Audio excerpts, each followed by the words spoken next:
Hello everyone, very good evening. मेरी आवाज आ रही है सबको? आ रही है सर। Okay, very good. ठीक है, आप लोग जोश का आप लोग ने आज टेस्ट दिया होगा मेरे ख्याल से, काफी लोगों ने आप में से। कैसा रहा?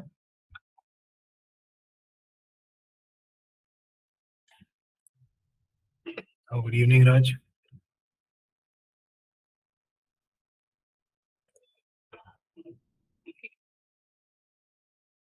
सिर्फ कोडिंग आई थी? सर एमसीक्यू नहीं था? सर सी प्रोग्रामिंग की थे सर, एमसीक्यू था, 2 प्रोग्रामिंग क्वेश्चन थे सर। हाँ, ठीक है। प्रोग्रामिंग क्वेश्चन सेम आए थे क्या? एक में लॉन्गेस्ट सब सीक्वेंस विदाउट रिपीटिंग कैरेक्टर्स ढूंढना था, और दूसरे में शेयर्स वाला जो क्वेश्चन था, सबके सेम आए ना? नहीं सर, अलग अलग आए थे, अलग अलग बच्चों के अलग अलग आए थे। हाँ सर, अलग अलग। ओके, ठीक है। रिजल्ट कब तक आएगा फर्स्ट राउंड का? Any idea? पता नहीं है सर, ये तो बताया नहीं गया। नहीं? चलो, ठीक है। All the best.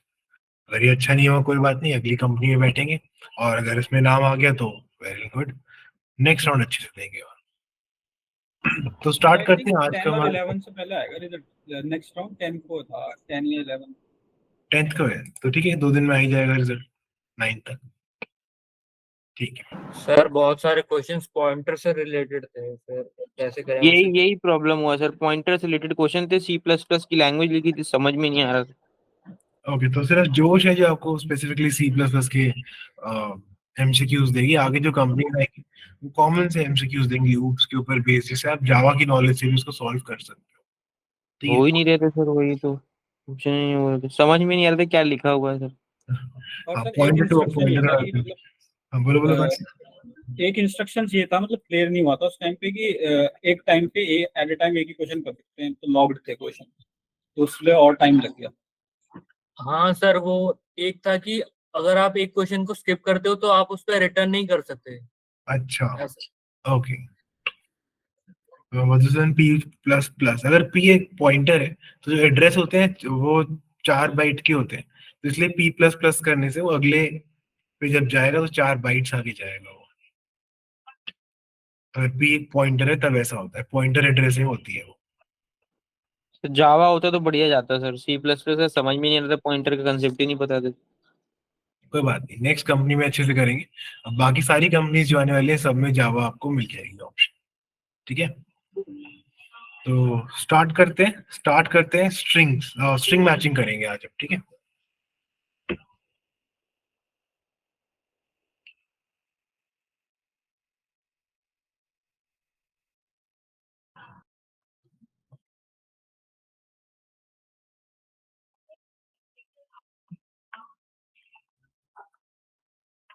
String matching पहले देखते हैं इंपॉर्टेंट क्यों है, कहाँ कहाँ ये आपकी हेल्प करती है। तो आपने कभी भी कंप्यूटर यूज करते हुए, इंटरनेट एक्सप्लोरर यूज करते हुए, क्रोम यूज करते हुए, कभी आप माइक्रोसॉफ्ट ऑफिस यूज कर रहे हैं, कंट्रोल एफ दबा के कुछ सर्च किए, कोई पर्टिकुलर चीज फाइंड करने की कोशिश करिए वीएस कोड के अंदर, किसी भी सॉफ्टवेयर के अंदर कंट्रोल एफ करते हैं। Yes sir. एक छोटा सा बॉक्स खुलता है, आप उसमें अपना एक छोटा सा पैटर्न डालते हैं, और पूरे में जहां भी वो मैच होता है आपको तुरंत पता लग जाता है कहाँ कहाँ वो आया हुआ है, कितनी बार आया हुआ है, और एक बटन से आप एक के बाद एक उसकी अकरेंस पे जंप कर सकते हो। ठीक है। तो ये जो बहुत तेज हमारे एल्गोरिदम्स हैं स्ट्रिंग मैचिंग के, वही हम एल्गोरिदम्स पढ़ेंगे जो एक्चुअली में भी यूज हो रहे हैं। स्टार्ट हम करेंगे नाइव एल्गोरिदम से, इसमें हम लोग बिल्कुल ही ब्रूट फोर्स तरीका देखेंगे, फिर हम लोग देखेंगे ऑप्टिमाइजेशन कैसे होती है। तो एक पैटर्न के अंदर एक छोटा, मतलब एक गिवन स्ट्रिंग के अंदर, टेक्स्ट के अंदर एक छोटा पैटर्न ढूंढने को हम लोग स्ट्रिंग मैचिंग कहते हैं। ठीक है, तो स्ट्रिंग मैचिंग के अंदर दो चीजें आपको मिलती हैं। पहला मिलता है एक पैटर्न जो कि होता है जो हमें ढूंढना है। ठीक है, पैटर्न।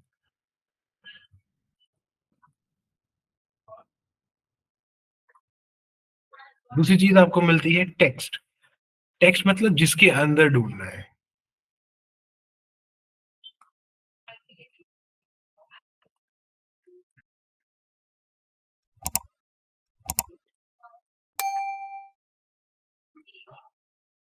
ठीक है, तो ये दोनों चीजें मिला के हमारी स्ट्रिंग मैचिंग का क्वेश्चन बनता है बेसिकली। ये पैटर्न ढूंढो इस टेक्स्ट के अंदर। सबसे पहले देखते हैं कि एकदम ही नाइव एल्गोरिथम क्या है इसकी, एकदम ब्रूट फोर्स तरीका देखते हैं इसका कि हम लोग कैसे ढूंढ सकते हैं एक पैटर्न एक स्ट्रिंग के अंदर, एक टेक्स्ट के अंदर। तो सबको समझ में आ गया यूज कहाँ था, जब भी आपको फाइंड करना होता है एक पैटर्न एक बड़े टेक्स्ट के अंदर, तब हम स्ट्रिंग मैचिंग यूज करते हैं। ठीक है, देखते हैं इसका ब्रूट फोर्स तरीका क्या है।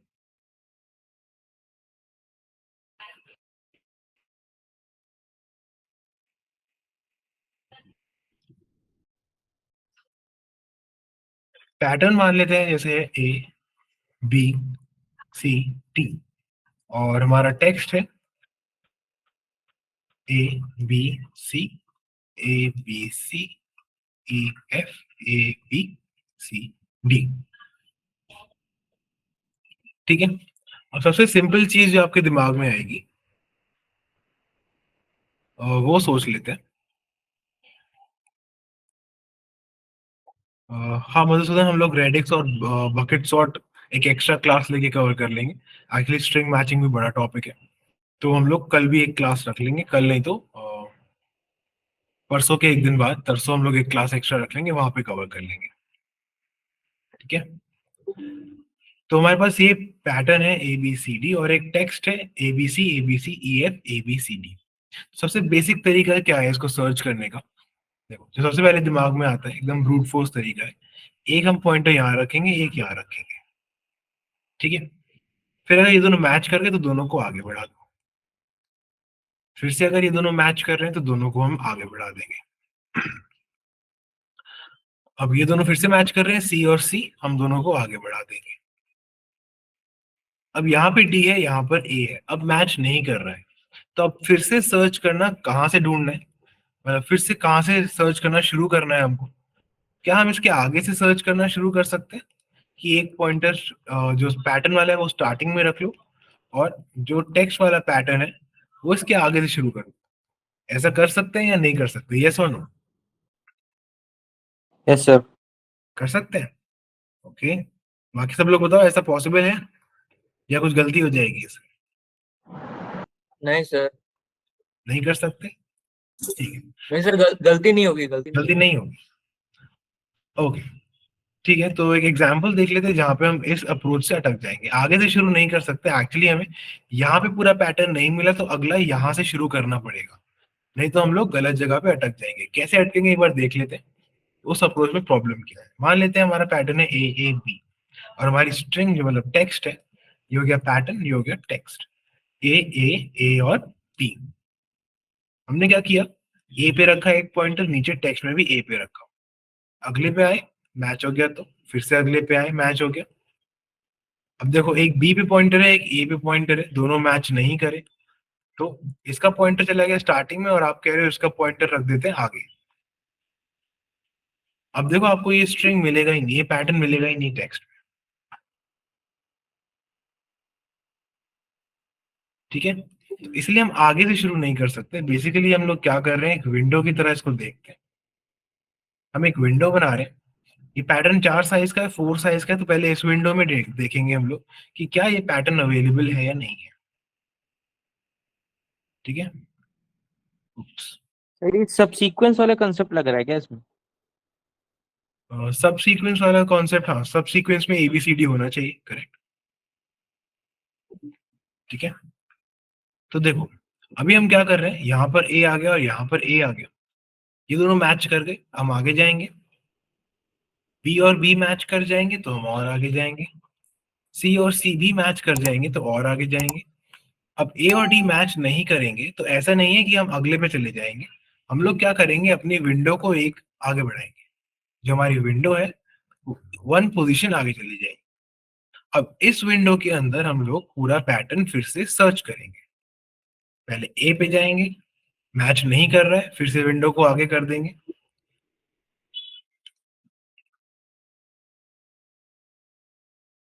फिर यहाँ पे से शुरू करेंगे, इस विंडो के अंदर ये पैटर्न है या नहीं है, पहले कैरेक्टर से मैच करेंगे, ये पैटर्न यहाँ पे नहीं है, ए और सी मैच नहीं कर रहा है। इस तरीके से पूरे विंडो को लास्ट तक लेके जाएंगे, चेक करेंगे कहीं पे हमारा पैटर्न अवेलेबल है या नहीं है। स्क्रीन नहीं दिख रहा, किसी को नहीं दिख रहा? दिख रहा है सर, उसका नेट गड़बड़ हुआ। हाँ, पारस एक बार रिफ्रेश कर लो या रिज्वाइन कर लो, दिख रहा है? ओके, ठीक है। इस तरीके से इस विंडो को हमें बार बार आगे शिफ्ट करना पड़ेगा, ठीक है। करंटली आपको इसमें ऑप्टिमाइजेशन की प्रॉब्लम नहीं दिखेगी क्योंकि हमारी स्ट्रिंग इस तरीके की है। अब हम देखते हैं एक ऐसा एग्जाम्पल जहाँ पे हमें ऑप्टिमाइजेशन में प्रॉब्लम दिख जाएगी कि हम बार बार रिपीटेडली कौन सा स्टेप कर रहे हैं जो हम स्किप कर सकते हैं, लेकिन हम इस अप्रोच में बार बार उसे करते जा रहे हैं। अभी आपको पता लग गया हम इस विंडो को क्यों बना रहे हैं, इसका रीजन सबको क्लियर है। आगे से शुरू नहीं कर सकते हैं, वापस पीछे से शुरू करना पड़ेगा। ये चीज क्लियर हुई? वेरी गुड प्रीति, बाकी सबको? यस, वेरी गुड, ठीक है, गुड। अब अगर हमारी जो स्ट्रिंग है वो इस तरीके की है, जो पैटर्न है पहले वो देख लेते हैं, ए बी, और हमारा जो टेक्स्ट है वो है ए बहुत सारे एज हैं मान लेते हैं, और यहाँ पर है बी। तो हम क्लियरली देख सकते हैं पैटर्न एग्जिस्ट तो करता है, लेकिन देखते हैं कि हमारा जो ब्रूट फोर्स एल्गोरिदम है वो कैसे सर्च करेगा इसके अंदर। ब्रूट फोर्स एल्गोरिदम में हम लोग क्या करेंगे, 4 साइज का पैटर्न है, 4 साइज की विंडो ले लेंगे। क्या इस विंडो के अंदर ये पैटर्न है, देखते हैं। ए और ए मैच करेंगे, मैच कर जाएगा, फिर से आगे बढ़ेंगे, मैच कर जाएगा ए और ए, फिर ए और ए फिर से मैच कर जाएगा, बी और ए। अब ये मैच नहीं करेगा। अब ये मैच नहीं करेगा तो हम विंडो को एक आगे बढ़ाएंगे, विंडो की पोजीशन को, और फिर से चेक करेंगे कि क्या ये पैटर्न एग्जिस्ट करता है या नहीं करता है। अब विंडो हमारा यहाँ पर आ जाएगा। ध्यान से देखते रहो कि हम लोग कर क्या रहे हैं। फिर से ए और ए मैच करेंगे, फिर से ए और ए मैच करेंगे, फिर से ए और ए मैच करेंगे, फाइनली बी और ए मैच नहीं होगा। फिर क्या करेंगे, विंडो को और आगे बढ़ाओ, थोड़ा टेक्स्ट को हम छोटा कर लेते हैं। अब हमारा विंडो यहाँ पर आ जाएगा एक पोजीशन आगे मूव करके, ठीक है। लास्ट में ए और ए मैच करेंगे, मैच करेगा, फिर से मैच होगा, फिर से मैच होगा, और यहाँ पे फिर से मैच हो जाएगा। तो यहाँ पे एग्जिस्ट करता है ये पैटर्न, हम लोग यस ट्रू या जो भी चीज रिटर्न करनी होगी उसको रिटर्न कर देंगे। तो इस तरीके से हमारा जो ब्रूट फोर्स एल्गोरिथम है वो काम करता है। इसकी टाइम कॉम्प्लेक्सिटी क्या होगी, तो अगर पैटर्न की लेंथ है पी, ठीक है, और टेक्स्ट की लेंथ है टी, तो हर एक पोजीशन के लिए ऑलमोस्ट पूरा पूरा पैटर्न देखना पड़ सकता है हमको। पैटर्न -1 तक जा रहे थे हम, पहले इस पोजीशन पे जब स्टार्ट किया था विंडो को तब भी लास्ट तक जा रहे थे, फिर इस पोजीशन पे आई थी विंडो की स्टार्टिंग पॉइंट तब भी लास्ट तक जा रहे थे, इस पोजीशन पे जब था विंडो का स्टार्टिंग पॉइंट तब भी लास्ट तक जा रहे थे। पूरा पैटर्न बार बार ट्रैवर्स कर रहे थे हर एक यहाँ पे लेटर के लिए, हर कैरेक्टर के लिए। तो अगर टी साइज के लिए पी साइज का पैटर्न पूरा पूरा ट्रैवर्स कर रहे हैं, टाइम कॉम्प्लेक्सिटी क्या होगी, ओ ऑफ टी इंटू पी। ये क्लियर हुआ, length of text into length of pattern. Time complexity clear हुई या एक बार और एक्सप्लेन कर दूं? जिसको क्लियर हो गया क्लियर या यस लिख दो। ओके, एक बार और देख लेते हैं इसको। देखो,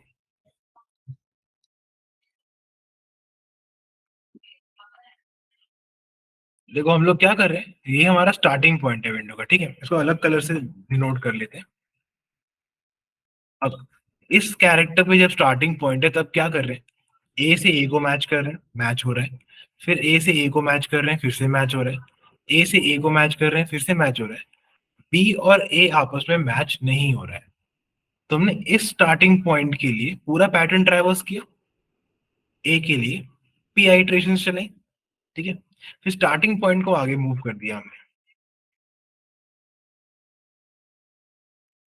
हमारा जो स्टार्टिंग पॉइंट है वो यहाँ पर आ गया सेकंड कैरेक्टर के ऊपर। इसके लिए हमने क्या किया, ए से ए मैच किया, ठीक है, मैच हुआ, ए से ए मैच किया, फिर से मैच हुआ, ए से ए मैच किया, फिर से मैच हुआ, बी से जब हमने ए मैच किया अब मैच नहीं हुआ, फिर से जो सेकंड पॉइंट है, जो सेकंड पोजीशन पे ए है उसके लिए भी पूरा पैटर्न ट्रैवर्स करना पड़ा, ठीक है।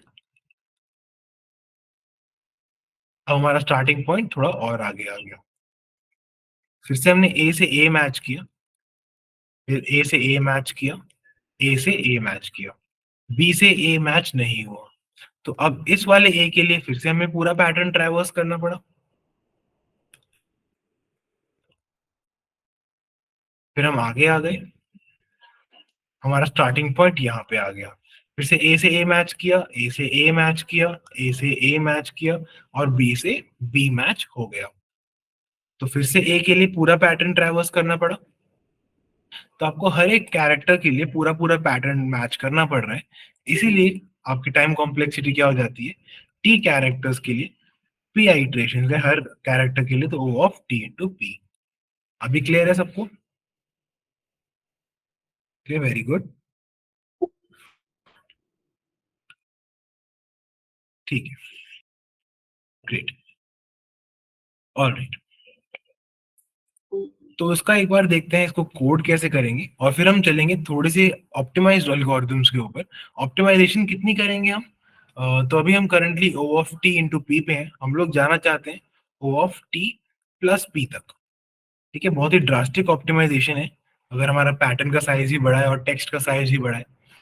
तो बेसिकली अगर एन के टर्म्स में सोचें तो ये अराउंड एन स्क्वायर है और ये एन है। ठीक है, तो इतना हम लोग को ऑप्टिमाइजेशन चाहिए। कैसे करेंगे देख लेते हैं। पहले इस बेसिक अप्रोच का हम लोग कोड बना लेते हैं।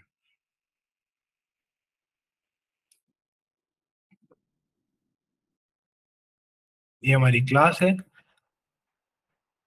ये है हमारा मेन मेथड।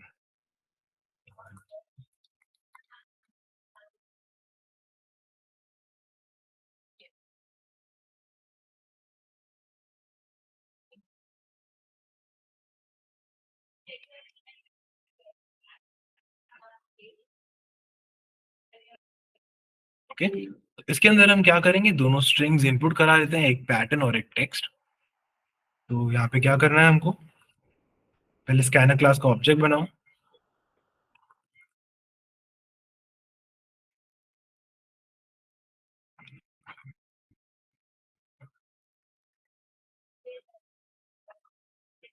दोनों स्ट्रिंग्स इनपुट ले लेते हैं।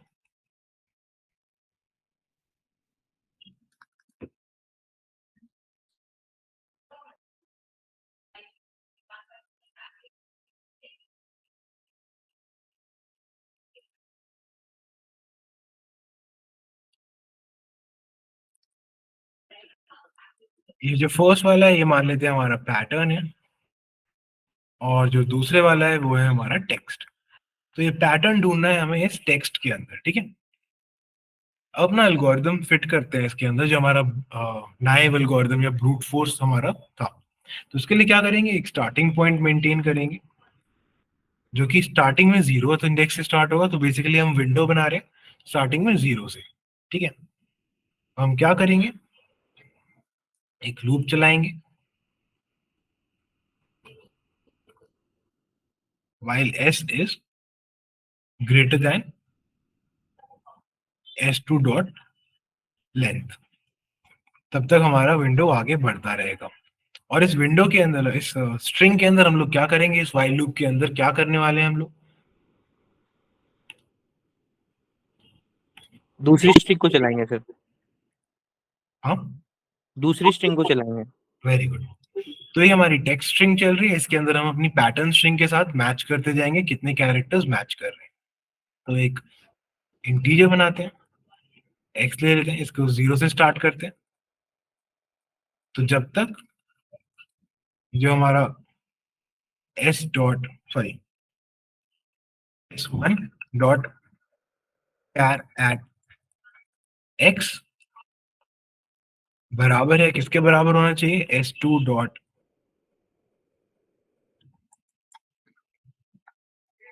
कैर एट एक्स प्लस एस, ये एस स्टार्टिंग पॉइंट है, उससे एक्स पोजिशन आगे तक हमारा मैच होना चाहिए। जब तक ये मैच कर रहा है तब तक क्या करेंगे हम लोग, एक्स को आगे बढ़ा देंगे। एक चीज का हमें ध्यान रखना पड़ेगा कि जो हमारा एक्स प्लस एस है, ये हमारा एस टू की लेंथ से बड़ा ना हो जाए। अगर ये बड़ा हो जाएगा तो हमें वहीं पे ब्रेक करना पड़ेगा, तो वो कंडीशन भी यहाँ पे लगा देंगे।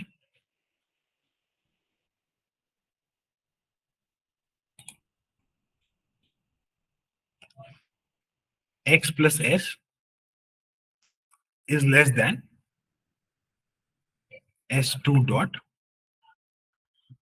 लेंथ, ठीक है, नहीं तो एरे वो index out of bound error हमें आ जाएगा, इसलिए हमने ये भी लगा दिया है।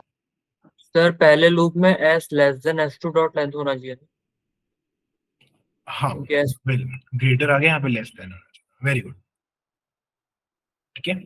अब जब इसके बराबर नहीं, इससे कम है, तब तक हम इसको चलाएंगे, करेंगे क्या, सिंपली चेक करेंगे, मतलब ये इक्वल है और तो हम x को आगे बढ़ा देंगे, ठीक है। इसको बंद करते हैं। अब अगर जब ये लूप खत्म हो रहा है हमारा, जब ये लूप खत्म हो गया तो x की वैल्यू चेक कर लेंगे। अगर हमारा x s1 की लेंथ तक जा चुका है, ठीक है, पूरा s1 ट्रैवर्स कर चुके हैं हम लोग इससे, इसका मतलब हमें मैच मिल गया है। हम लोग कुछ भी प्रिंट या रिटर्न जैसा भी क्वेश्चन कहेगा वो कर देंगे। प्रिंट कर लेते हैं currently system dot out dot print, ठीक है। हम प्रिंट कर लेते हैं यस कि हमें पैटर्न मिल गया, एंड दैट्स इट। ऊपर वाला वाइल लूप बंद कर देते हैं, और अगर यहाँ पे साथ में रिटर्न भी कर लेते हैं। पहले हमें पैटर्न मिल गया तो आगे लूप चलाने का कोई यूज नहीं है, आप रिटर्न कर लेते हैं और इसको बंद कर लेते हैं। ऊपर वाला वाइल बंद हो गया। अब अगर हम इसके अंदर नहीं पहुंचे, अगर हम इसके अंदर इस कंडीशन के अंदर कभी गए नहीं और रिटर्न कभी हुआ ही नहीं, तो हमें क्या करना है, तो यहाँ पर हम लोग प्रिंट कर देते हैं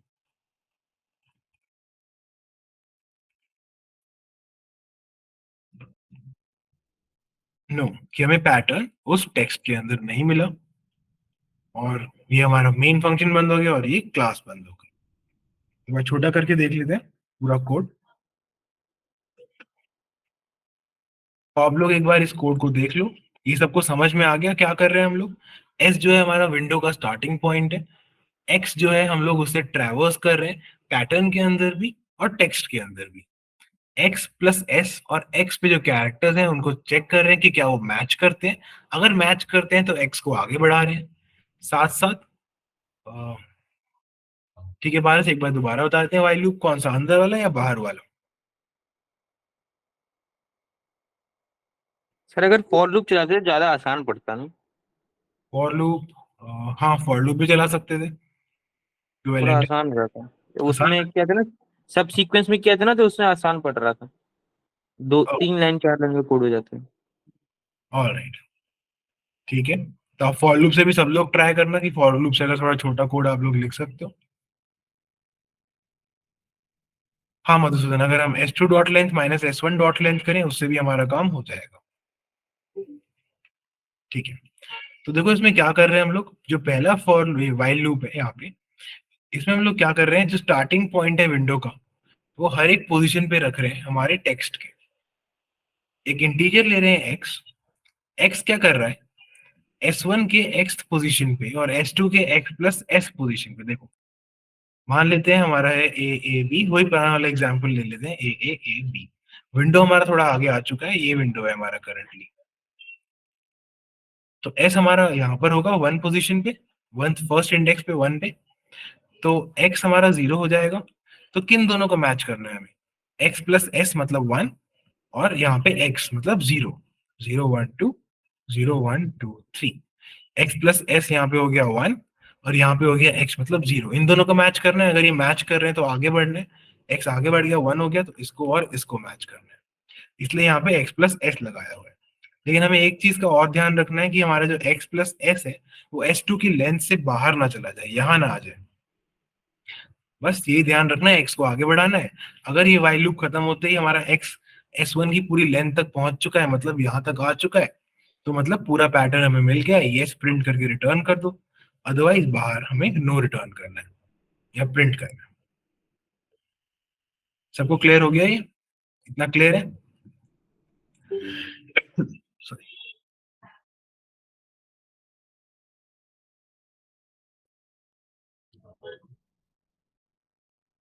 सर हाँ अगर मान लीजिए एक जो छोटी वाली स्ट्रिंग है, जो जिसको हमें सर्च करना है, ठीक है, हाँ अगर मान लीजिए वो बड़ी स्ट्रिंग से छोटी हुई, मतलब स्टार्ट में हमको पता है कि अगर पहली जिसको हमको मैच करना है वो स्ट्रिंग छोटी हो गई मेन स्ट्रिंग से, तो एक केस हमें बनाना नहीं चाहिए कि वो अगर छोटी होगी तो तुरंत तो ये पैटर्न वो है मेरा ए और हमारा टेक्स्ट है मान लो ए ऐसे। हाँ यही कह रहा हूँ सर। हाँ, तो हमारा पैटर्न पहले ही बड़ा है टेक्स्ट से, तो उसको सर्च मत करो। हाँ ठीक है, ये भी हम एक केस लगा सकते हैं, लेकिन इससे हमारी वर्स्ट केस या average case time complexity improve नहीं हो रही, बेस्ट केस इंप्रूव हो रही। ठीक है, ये आप एक केस ऊपर लगा लो। ठीक है,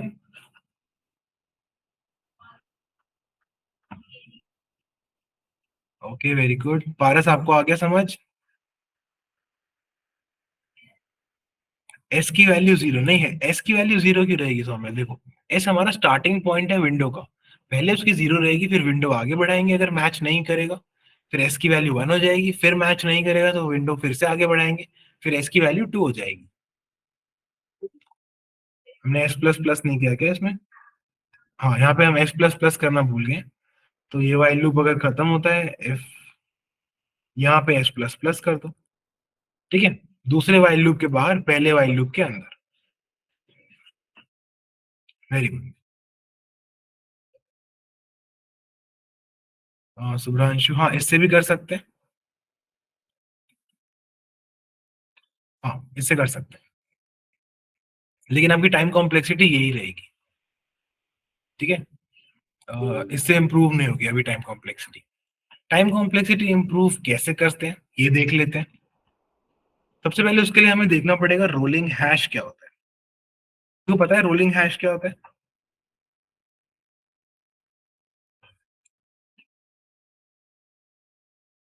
यस नो, रोलिंग हैश सुना है? नहीं सर, नहीं नहीं, सर। Okay no. ठीक है, तो देखते हैं रोलिंग हैश क्या होता है। चलो पहले इसके लिए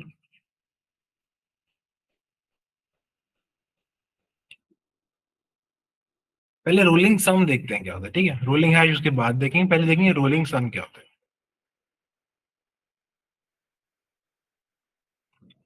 अगर हमारे पास एक एरे है, ठीक है, एरे ऑफ इंटीजर्स है, ठीक है, सॉर्टेड नहीं है, कैसी भी है,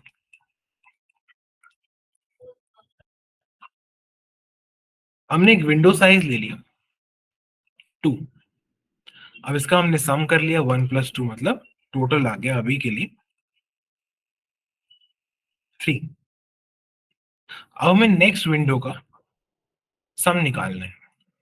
कैसे निकालेंगे? रिकर्सिवली नहीं करेंगे, हम आइटरेटिवली ही करेंगे इसको। स्प्यूरियस हिट के लिए नहीं यूज होता मधुसूदन। अभी देखते हैं हम लोग क्या कर रहे हैं इसमें। अगर हमें इस विंडो को आगे मूव करना है, इसका सम चाहिए अगली विंडो का, तो क्या करेंगे? विंडो के पहले एलिमेंट को इससे माइनस करेंगे और नया एलिमेंट जो विंडो में आ रहा है उसको प्लस कर देंगे।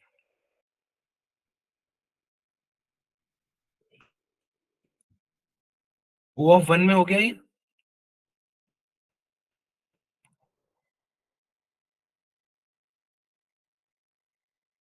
इतना सबको क्लियर है कि ये O ऑफ 1 में हो जाएगा?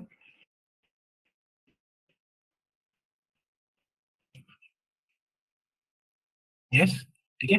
फिर से एक पोजीशन आगे मूव करके देख लेते हैं। जो विंडो में पहला एलिमेंट था उसको माइनस कर दो और जो नया एलिमेंट आ रहा है उसको ऐड कर दो। अब ये विंडो कितने भी साइज का हो सकता है, O ऑफ 1 में आप इसको आगे शिफ्ट कर सकते हो। उसका एक एग्जांपल लेते हैं छोटा सा। 1 2 3 4 5 6 7। अब विंडो मान लेते हैं 4 साइज का है, तो करंट सम कितना हो गया? 4 3 7 और 7 3 10। अब इस विंडो को जब हम आगे मूव करेंगे, पहले एलिमेंट को माइनस कर दो, नए एलिमेंट को प्लस कर दो, 14। फिर से आगे मूव कर सकते हैं, फिर से पहले एलिमेंट को माइनस कर दो, नए एलिमेंट को प्लस कर दो, 18। तो O ऑफ 1 में हम इस विंडो को आगे लेके जा सकते हैं, तो इसी को कहते हैं रोलिंग। ठीक है, आगे बढ़ती हुई विंडो जैसे आगे बढ़ रही है, एक एक हमारा नंबर कंज्यूम हो रहा है और पीछे से एक नंबर बाहर निकल रहा है, लेकिन हम साथ के साथ O ऑफ 1 में कैलकुलेट कर सकते हैं इसका सम। इसको कहते हैं रोलिंग सम। अगर हम हैश वैल्यू कैलकुलेट कर रहे हैं तो उसको कहते हैं रोलिंग हैश। एक चीज ध्यान से देखो, अगर हमारी हैश वैल्यू है mod 10, ये हमारा हैश फंक्शन है mod 10। आपका x इनपुट आएगा और f ऑफ x आपका x mod 10। अब हम ये सेम चीज कर सकते हैं, देख लेते हैं एक बार। मान लो ये हमारा हैश फंक्शन,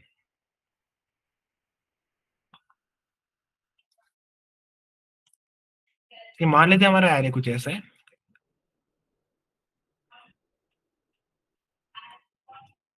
और हमारे पास 3 साइज का विंडो है।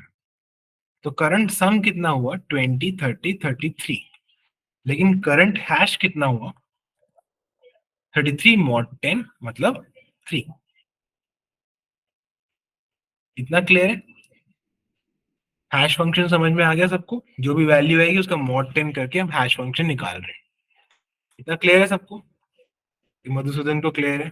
सब लोग बताओ जितने भी लोग हो मीटिंग में, इतना क्लियर है? Kartik very good, Suhel good, Nisha good, Devansh very good.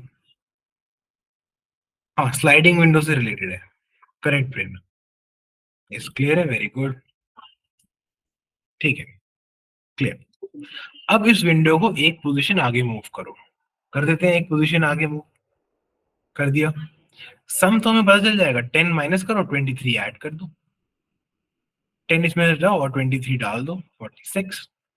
अब क्या हैश वैल्यू भी हम निकाल सकते हैं O ऑफ 1 में, 10 माइनस कर देते हैं, चलो 23 ऐड कर देते हैं, और फिर पूरे को mod 10 करके देखते हैं क्या वही आंसर आ रहा है जो आना चाहिए था। 3 माइनस 10 माइनस 7 प्लस 23 16 mod 10 6। हमारा करंट आंसर आ गया है 6। अब देखते हैं कि क्या इसका भी आंसर 6 आना चाहिए था। हाँ, करंटली तो 6 ही आना चाहिए था। 43 प्लस 6, ये वाला 46 हो गया, mod 10 हो गया 6।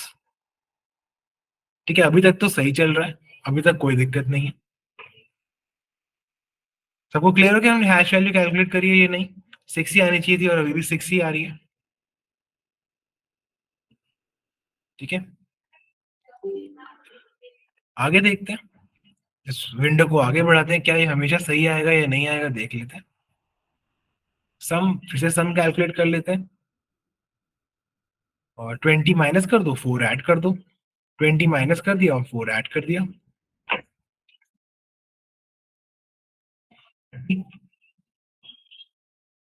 और यहाँ पे 6 में से 20 माइनस कर दिया, 4 ऐड कर दिया, तो ये क्या बन गया हमारा -10।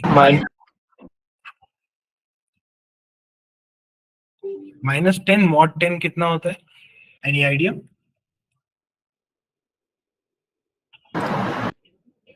0 सर। 0 होता है, 0। इसका अदरवाइज मॉड कैलकुलेट कर लेते हैं, 23 प्लस 3 26 प्लस 4 30, 30 mod 10 भी 0 ही होता है। तो अभी भी वैल्यू करेक्ट आ रही है, अभी भी वैल्यू ठीक आ रही है, कोई दिक्कत नहीं। ठीक है, अभी भी कोई इश्यू नहीं है। विंडो को एक पोजीशन और आगे शिफ्ट कर लेते हैं, यहाँ पे लेके आते हैं। सम में देखो क्या होगा, 30 में से 3 हट गया 27 और 16 ऐड हो गया, तो बेसिकली 30 माइनस 3 प्लस 16, तो 43 आ गया। ठीक है, सम ये हो गया। अब इसमें देखो हैश वैल्यू, 0 में से 0 में से 3 हटा और 16 ऐड हुआ, तो ये हो गया -3 प्लस 16, ये बन गया हमारा 13। 13 mod 10 हो गया 3। इसमें देख लेते हैं क्या आता है, 20 40 43 mod 10 भी हो गया 3। तो ये वैल्यू भी बाई चांस सही आ गई है। तो इस पर्टिकुलर एरे में कोई दिक्कत नहीं आई इस तरीके से, लेकिन मैं कुछ आपको वैल्यूज देता हूँ, वहां पे आपको इश्यू आ जाएगा। देखो, अगर हमारी वैल्यू है 16 25,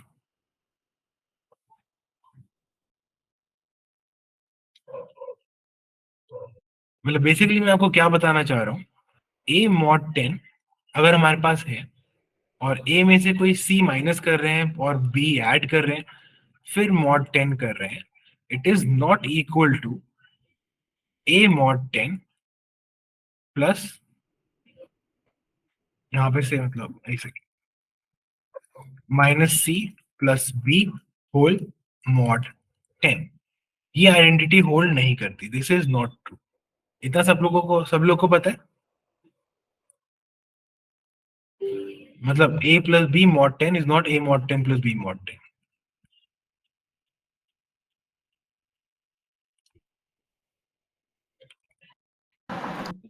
यस सर। ये चीज क्लियर है?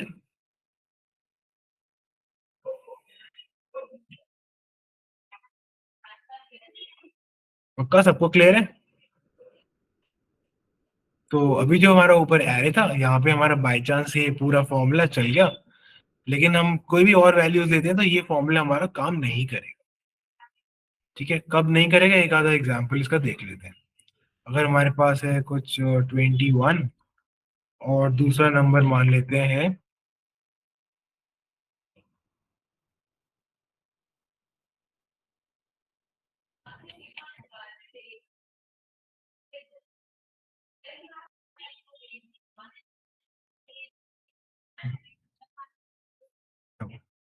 21 और 59 मान लेते हैं। ठीक है, 21 + 59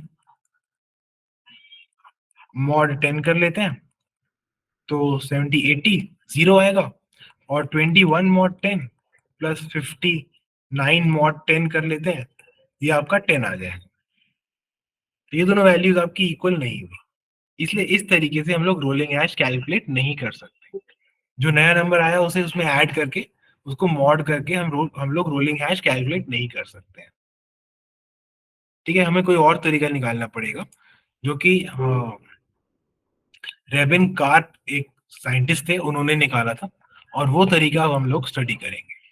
इतना सबको क्लियर हो गया कि ये चीज नहीं हो सकती?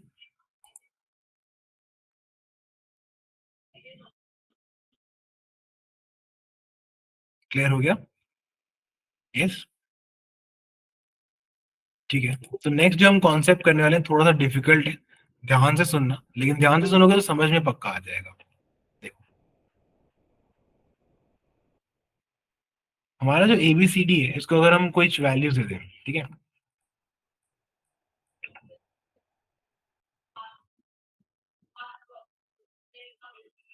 ट्वेंटी सिक्स हमारे अल्फाबेट्स हैं, 26 लेटर्स हैं हमारे पास इंग्लिश में, और सबको 1 से लेके 26 तक हमने वैल्यूज दे दी।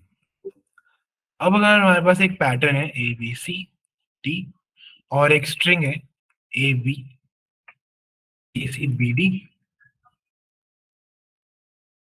ACCB, कुछ भी है AA, ठीक है, कुछ हमारे पास टेक्स्ट है और यहाँ पे हमारे पास पैटर्न है। अगर हम इसको हैश वैल्यू दें, मान लो सम ऑफ दीज नंबर्स, ठीक है, जस्ट सम करें, A है 1, इनकी वैल्यूज लिख लेते हैं, ये है 3, B होता है 2, D होता है 4, फिर ये 1 3 3 2 1 1 1। अगर हैश वैल्यू है कि इन सबका सम है सिर्फ, ठीक है, तो देखो इसकी हैश वैल्यू क्या निकलेगी, बताओ सब लोग, पैटर्न की हैश वैल्यू क्या निकलेगी? अगर हमारा हैश फंक्शन है सिर्फ सम ऑफ ऑल द कैरेक्टर्स या वैल्यू जो हमें दी है उनका सम, तो देखो A1 है, B2 है, C3 है और D4 है, तो 4 + 3 + 2 + 1 this is equal to 10। Pattern की हैश वैल्यू सबको समझ में आ गई? मतलब हम सम कर रहे यस हैं वैल्यू। वेरी गुड सुब्रांशु, बाकी सबको ओके? वेरी गुड पारस, कार्तिक गुड, ठीक है। तो ये होगी हमारी पैटर्न की हैश वैल्यू। अब हम क्या करेंगे, हर विंडो के अंदर जो हैश वैल्यू है वो निकालेंगे और मैच करके देख लेंगे कि सेम है कि नहीं है। पहली विंडो की निकाल लेते हैं, 1 + 3 + 2 + 4, ये भी 10 हो गया। अब देखो 10 और 10 मैच तो कर गया, लेकिन स्ट्रिंग मैच करा नहीं, स्ट्रिंग मैच नहीं करी। तो हमें अलग से फिर देखना पड़ेगा कि क्या एक्चुअली में स्ट्रिंग सेम है कि नहीं है। देखो A और A मैच कर गया, B और C मैच नहीं करा, तो आपकी विंडो की हैश वैल्यू सेम आई, लेकिन फिर भी आपकी स्ट्रिंग मैच नहीं करी। क्यों है ऐसा? क्योंकि यहाँ पे multiple strings same hash value के साथ है। ABCD की जो हैश वैल्यू है वही ACBD की हैश वैल्यू है, वही ADBC की हैश वैल्यू है, और ऐसी बहुत सारी स्ट्रिंग्स हैं जिनकी हैश वैल्यू एग्जैक्ट सेम होगी। अब हम क्या करने वाले हैं, हम एक ऐसा तरीका देखने वाले हैं जिससे कि हैश वैल्यू सेम ना हो। देखो क्या करेंगे, हमारे पास 26 डिफरेंट कैरेक्टर्स हैं।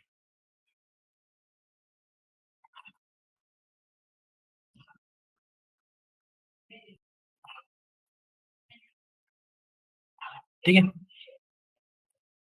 तो हम लोग क्या करेंगे, जैसे बाइनरी नंबर होता है पावर ऑफ 2, हम लोग पावर ऑफ 26 नंबर कैलकुलेट करेंगे। कैसे करेंगे अभी हम वो देख लेते हैं। पहले देखते हैं कि इससे काम बनेगा या नहीं बनेगा। तो बाइनरी सिस्टम जो है उसमें कितने डिस्टिंक्ट कैरेक्टर्स होते हैं हमारे पास, 1 और 0। ठीक है, बाइनरी सिस्टम को एक बार स्टडी करते हैं। एक 1 होता है, एक 0 होता है, मतलब 2 कैरेक्टर्स होते हैं। अगर 2 साइज का कोई पैटर्न है, कोई भी पैटर्न है, और हमारे पास एक स्ट्रिंग है, तो क्या हो सकता है ऐसा कि इसका जो इसका अगर हम डेसिमल इक्विवेलेंट निकालें 2 आएगा। हर विंडो के अंदर निकालें डेसिमल इक्विवेलेंट, इसका 3 आएगा, 3 आएगा, 2 आएगा। तो अब किसी विंडो के अंदर डेसिमल इक्विवेलेंट सेम है, लेकिन फिर भी पैटर्न डिफरेंट है, ऐसा हो सकता है या नहीं हो सकता, पहले ये बताओ सब लोग। डेसिमल इक्विवेलेंट दोनों का सेम है लेकिन पैटर्न डिफरेंट है, फिर भी क्या ये चीज पॉसिबल है? सर बाइनरी में नहीं होगा, बाइनरी में सेम ही होना चाहिए। नहीं होगा ना।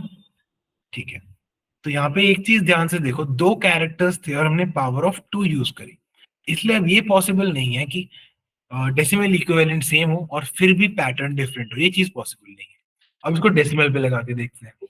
ठीक है, 10 डिजिट्स वाला जो सिस्टम होता है हमारा, यहाँ पे है इसकी वैल्यू 23। ठीक है, अब नीचे कोई स्ट्रिंग है, अब हर 2 साइज की विंडो लो, इसकी वैल्यू हो गई 12 और ये हो गया 23। क्या ऐसा हो सकता है हैश वैल्यू सेम हो? हैश वैल्यू कैसे निकाल रहे हैं, पहले इंडेक्स पे जो वैल्यू है इंटू 10 प्लस दूसरे इंडेक्स पे जो वैल्यू है इंटू 1। तो क्या ऐसा हो सकता है कि हैश वैल्यू सेम हो लेकिन पैटर्न डिफरेंट हो? नहीं हो सकता ऐसा। क्यों? क्योंकि अब हमारे पास 10 डिस्टिंक्ट कैरेक्टर्स हैं और हम पावर ऑफ 10 यूज कर रहे हैं, राइट। 0 से लेके 9 तक 10 डिस्टिंक्ट कैरेक्टर्स हमारे पास हैं और हम पावर ऑफ 10 यूज कर रहे हैं, इसलिए ऐसा नहीं हो सकता कि 2 वैल्यूज हैं जिनका हैश वैल्यू सेम है लेकिन उसका पैटर्न डिफरेंट है, ये पॉसिबल नहीं है।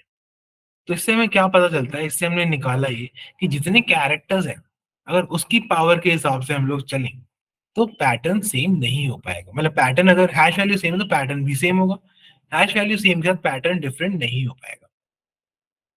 इतना क्लियर हुआ सबको? ये ऑब्जर्वेशन क्लियर हुई कि जितने कैरेक्टर्स हैं उसी की पावर के हिसाब से अगर हम लोग नंबर कैलकुलेट करते हैं तो अगर हैश वैल्यू सेम है तो पैटर्न भी सेम होगा। ये किस किस को क्लियर हुआ? तो एक बार और एक्सप्लेन कर दूंगा, मेरे को बता दो, पता थोड़ा सा डिफिकल्ट कॉन्सेप्ट है।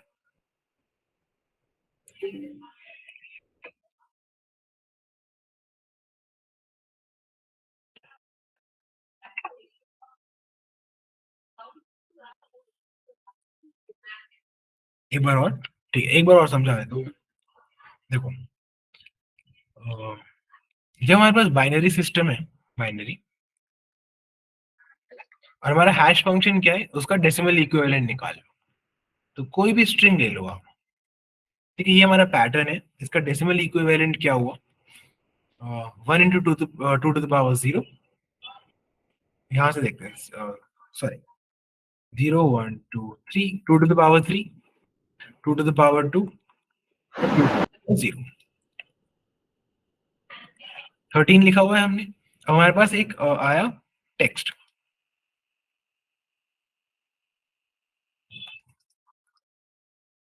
हमने 4 साइज की विंडो ली, उसका डेसिमल इक्विवेलेंट निकाला, 1 1 1 1, ये हो गया 15। फिर अगले का निकाला, इस तरीके से आगे जाते गए, लास्ट में आ गया हमारा 13। अब ये भी 13 है और ये भी 13 है, क्या हमें चेक करने की जरूरत है पैटर्न सेम है या नहीं है, या पैटर्न सेम ही होगा? क्या 13 को 2 तरीके से लिख सकते हैं डेसिम बाइनरी सिस्टम में? नहीं लिख सकते। तो अगर हैश वैल्यू सेम आई तो पैटर्न सेम ही होगा।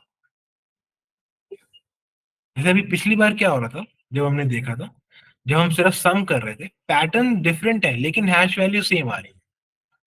यहाँ पे पैटर्न आपका अगर सेम है तो मतलब हैश वैल्यू अगर सेम है तो हम कंक्लूड कर सकते हैं पैटर्न भी सेम है, चेक करने की जरूरत नहीं पड़ेगी। क्लियर हुआ?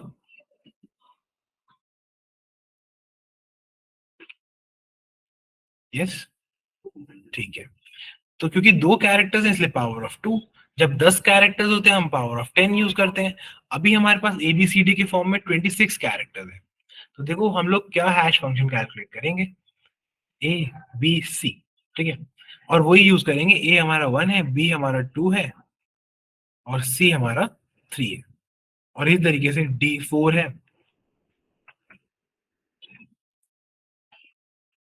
जेड हमारा 26 है। इसकी हैश वैल्यू कैलकुलेट करो, 0 1 2 26। ये हमारा 1 है, तो बेसिकली ये लिखा है 1 2 3। अगर हम इसको इन नंबर्स में कन्वर्ट कर लें, 26 to the power 2 into 1 plus 26 into 2 plus 26। Hash function समझ में आया आपको?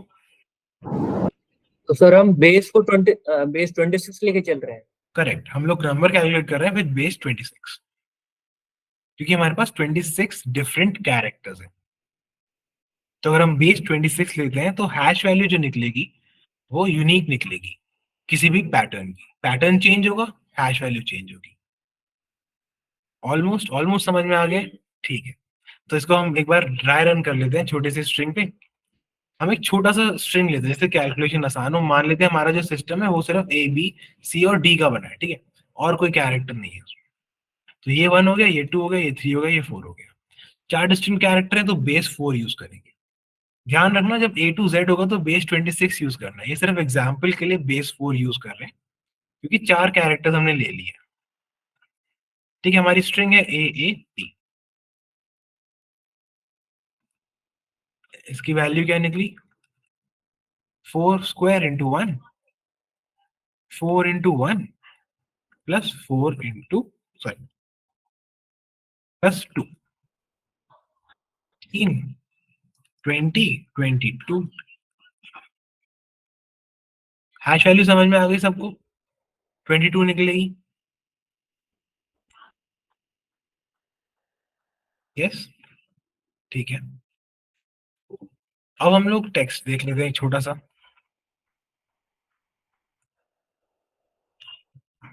इस विंडो की हैश वैल्यू निकालते हैं। क्या हो गई, 2 16 इंटू 1, 4 इंटू 2 प्लस 1, 16 और 8 24 25। और हमें ढूंढनी क्या थी, 22। तो ये तो मैच नहीं कर रही, मतलब यहाँ पे तो ए भी एग्जिस्ट नहीं करता। अब हमें इसकी हैश वैल्यू निकालनी है नेक्स्ट विंडो की। अब नेक्स्ट विंडो की हैश वैल्यू ओ ऑफ 1 में कैलकुलेट करते हैं। नेक्स्ट विंडो की हैश वैल्यू ओ ऑफ 1 में कैलकुलेट करते हैं। कैसे करेंगे, हमारे पास ऑलरेडी 25 है, जो सबसे पहले आया है, ठीक है, उसको बाहर निकालना है, मतलब माइनस करना है 16 मल्टीप्लाइड बाय 1। और जो नया आया है उसको ऐड करना है, मतलब ऐड करना है, ए आया है तो 1। इसकी क्या हैश वैल्यू होगी, 25 माइनस 16 प्लस 1। 25 माइनस 16 कितना हो जाता है, 9 प्लस 1 10 10। ओ ऑफ 1 में हैश वैल्यू निकालने का मतलब समझ में आया, दैट मींस इस पैटर्न बाइनरी में होता है। तो मैं हाँ करेक्ट करते हैं, जितने न, आपके पास डिस्टिंक्ट कैरेक्टर्स हैं उस बेस से कैलकुलेट कर लो, यूनिक हो जाएगा हैश। अच्छा, ओ ऑफ 1 में हैश वैल्यू निकालने का तरीका आ गया आपको नेक्स्ट विंडो का? ये बताओ सब लोग। जो पहला लेटर है, जो पहला है यहाँ पे, उसको बाहर निकालना है, नए को ऐड करना है। पहले की पावर क्या थी, 16, मतलब मल्टीप्लायर क्या था, 16। ए है यहाँ पे तो आप 1 से मल्टीप्लाई करोगे, और जो नया आया वो ए है तो आप प्लस करोगे 1। इतना करा, 10 आ गया। और अब जो पूरी चीज निकल के आई है, इसको आप मल्टीप्लाई करोगे। 1 सेकेंड, आपको फॉर्मूले की तरह दिखा देता हूँ मैं। देखो 3 नंबर्स है हमारे पास, एक्स वाई और जेड। और यहाँ पे नया जो आया वो है टी। हमारे पास इस विंडो का कैलकुलेशन है, हमारे पास इसके इस विंडो का हैश वैल्यू है x 16x plus 4y plus z। ये वैल्यू हमें पता है क्या है, हमें निकालनी है इसकी हैश वैल्यू।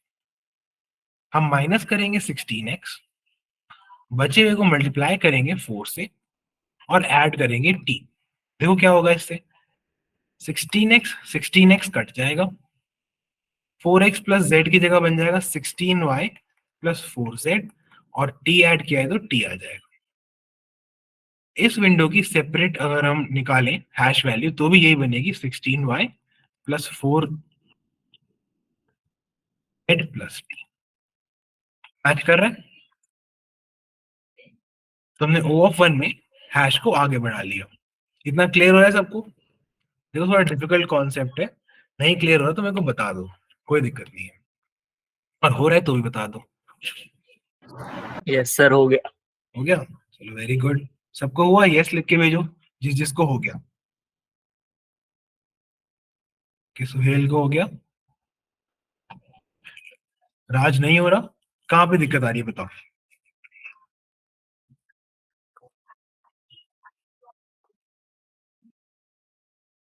यस हो रहा है कार्तिक, हर्ष को हो गया। ठीक है, राज बताओ कहाँ दिक्कत आ रही है।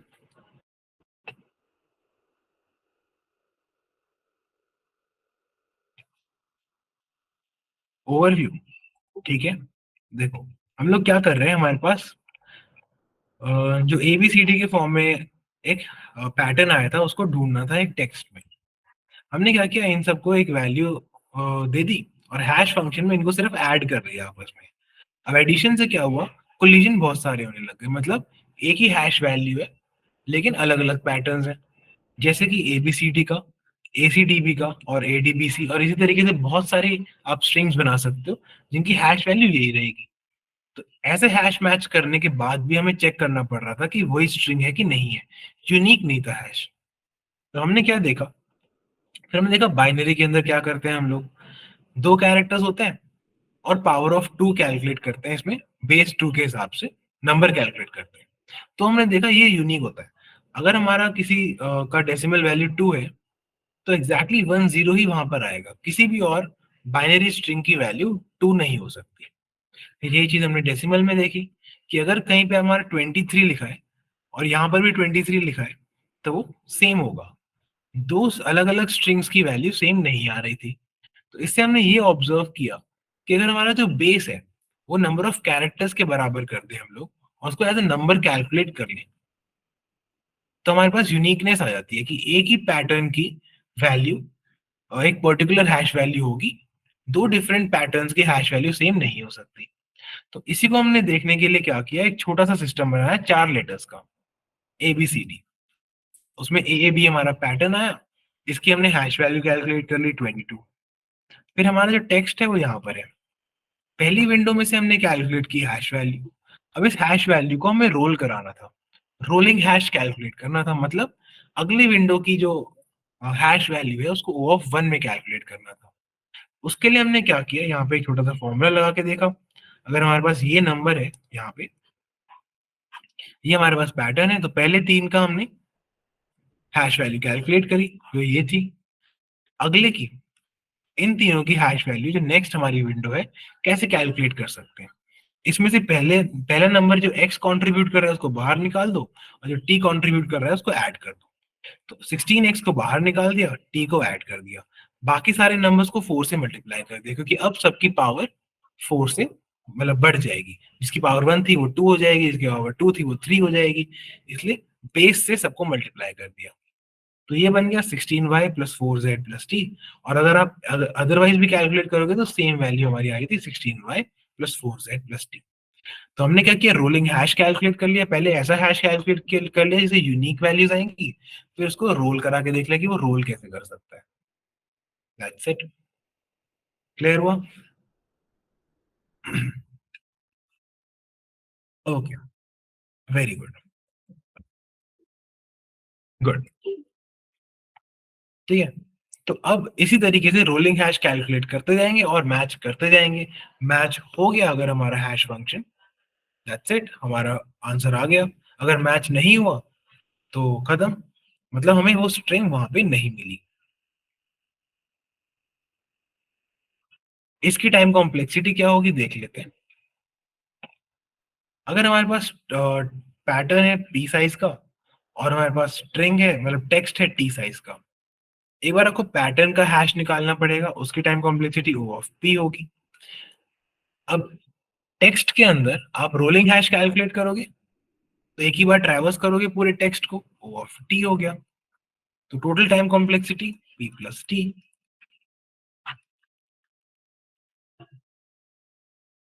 4 बेसिकली बेस से मल्टीप्लाई कर रहे हैं प्रीति। क्या हो रहा है, जो बचे हुए नंबर्स हैं हमारा y और z, उनका बेस बढ़ जाएगा, मतलब जिनकी पावर है 2 वो 3 हो जाएगी, 1 वालों की 2 हो जाएगी। तो इसलिए हम बेस से मल्टीप्लाई कर रहे हैं, यहाँ 4 नहीं लिखा है, 4 हमारा बेस है, बेस से मल्टीप्लाई कर रहे हैं। देखो अभी हम इसका कोड लिखेंगे, थोड़ा सा और क्लियर हो जाएगा। ओके प्रीति, क्लियर हो गया? ठीक है, ओके। सबको क्लियर हुआ ये ओ ऑफ पी प्लस टी कैसे बना हमारा? सुहेल को क्लियर हो गया, मधुसूदन को हो गया, सब लोग बताओ। अंशु को हो गया,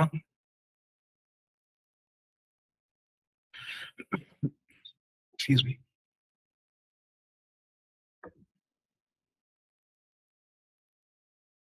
बाकी सबको नहीं हुआ?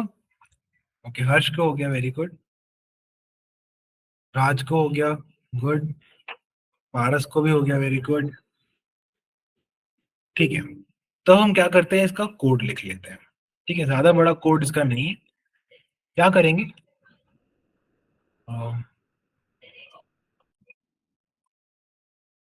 पहले हम लोग बेस लेंगे 26, ठीक है। हम लोग मान लेंगे हमें ए से लेके जेड तक कैरेक्टर्स हैं, पैटर्न के अंदर भी और टेक्स्ट के अंदर भी हमारे पास इतने कैरेक्टर्स हैं, तो बेस लेंगे 26। तो स्टार्ट करते हैं कि इसको इसका कोड कैसे बनाए। पहले पैटर्न का हैश कैलकुलेट करेंगे, तो शुरू करते हैं।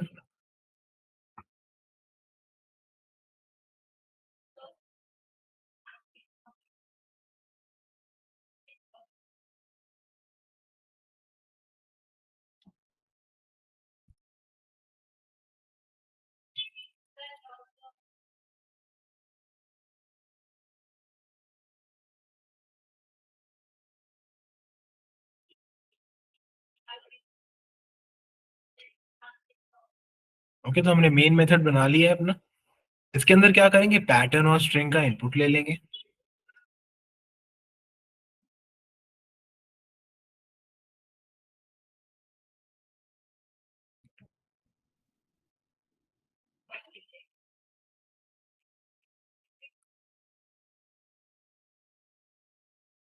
अब दोनों इनपुट ले लेंगे, दोनों स्ट्रिंग्स का।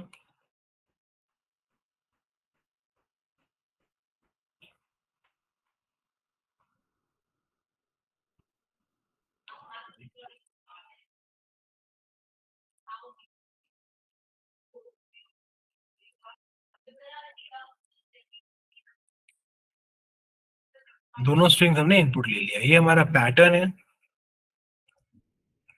और ये है हमारा टेक्स्ट।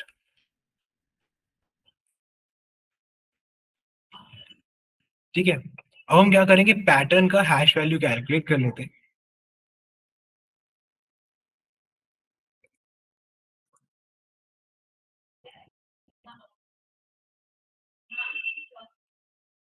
ठीक है, 0 से स्टार्ट करते हैं एक वैल्यू पैटर्न, इसके अंदर हम लोग हैश वैल्यू स्टोर कर लेंगे पैटर्न की।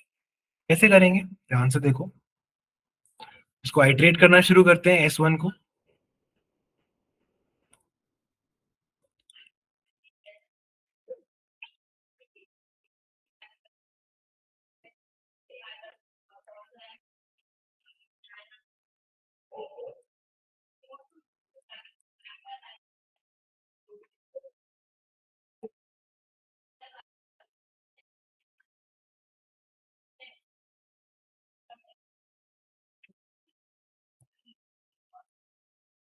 हर बारी क्या करेंगे, जो पैटर्न है पहले पैटर्न को मल्टीप्लाई करेंगे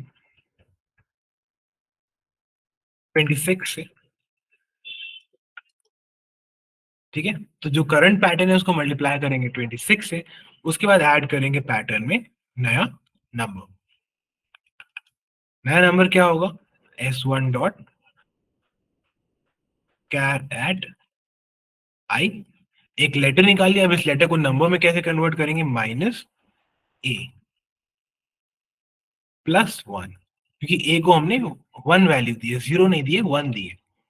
देखो यहाँ पे हमने लिखा हुआ था ए को वन, बी को टू, एंड सो वन, ठीक है। अगर माइनस ए करेंगे प्लस वन नहीं करेंगे तो ए जीरो हो जाएगा, इसलिए माइनस ए करके प्लस वन करना जरूरी है। तो पैटर्न में हमने ये वैल्यू ऐड कर ली, इसको बंद कर देते हैं। इससे पैटर्न की वैल्यू निकल आई, ये किस किस को समझ में आता है कि इससे पैटर्न कैलकुलेट होगी। सर ये तो कैरेक्टर रिटर्न करेगा ना, या एंड रिटर्न करेगा? ये जो पूरा है sir yes sir. Int return कर देगा, ठीक है। और अगर आपको बिल्कुल श्योर होना है कि आपका, एक सेकेंड, इंट ही आ जाए तो यहाँ पे टाइप कास्ट कर दो,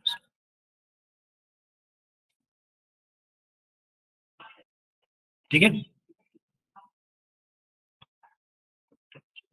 तो इससे हमारा पैटर्न का हैश वैल्यू निकल के आ गया हमारे पास। अब हम क्या करेंगे, पहली विंडो का जो फर्स्ट विंडो है उसकी हैश वैल्यू कैलकुलेट कर लेते हैं टेक्स्ट के अंदर। सेम तरीके से करेंगे, कोई चेंज नहीं है। तो इससे पहले एक चीज चेक कर लो कि जो हमारा टेक्स्ट है वो पैटर्न से बड़ा या बराबर होना चाहिए, उससे छोटा होगा तो फिर ऑटोमेटिकली नो रिटर्न कर देंगे। अनुपम ने मेरे ख्याल से ये चीज बताई थी, तो ये चीज हम लोग यूज कर लेते हैं। तो अगर पैटर्न का नाम क्या है, S2,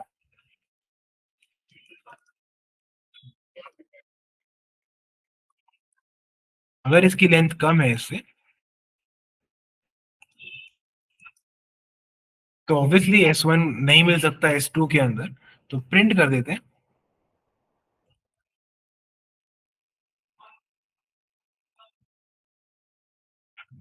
नो, और रिटर्न कर जाते हैं, ठीक है। मतलब हमें नहीं मिला पैटर्न हमारे टेक्स्ट के अंदर। और अगर लेंथ ज्यादा या बराबर है तो स्टार्ट करते हैं कैलकुलेट करना। एक इंटीजर ले लेते हैं, पहला इंटीजर हमने क्या लिया था, PAT पैटर्न के लिए लिया था। टेक्स्ट ले लेते हैं, इसके अंदर टेक्स्ट का हैश वैल्यू स्टोर करते जाएंगे। ये भी जीरो से शुरू होगा, और ये भी हम फर्स्ट विंडो के लिए कर रहे हैं, ठीक है। ध्यान रहे इसको, ये अभी सिर्फ फर्स्ट विंडो के लिए कर रहे हैं।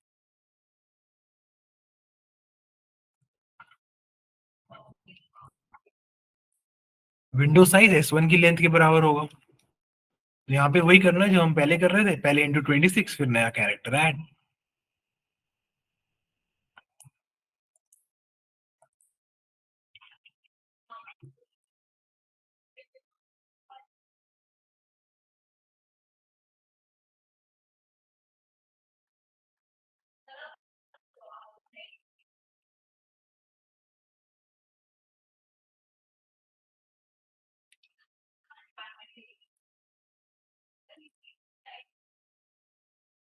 ठीक है,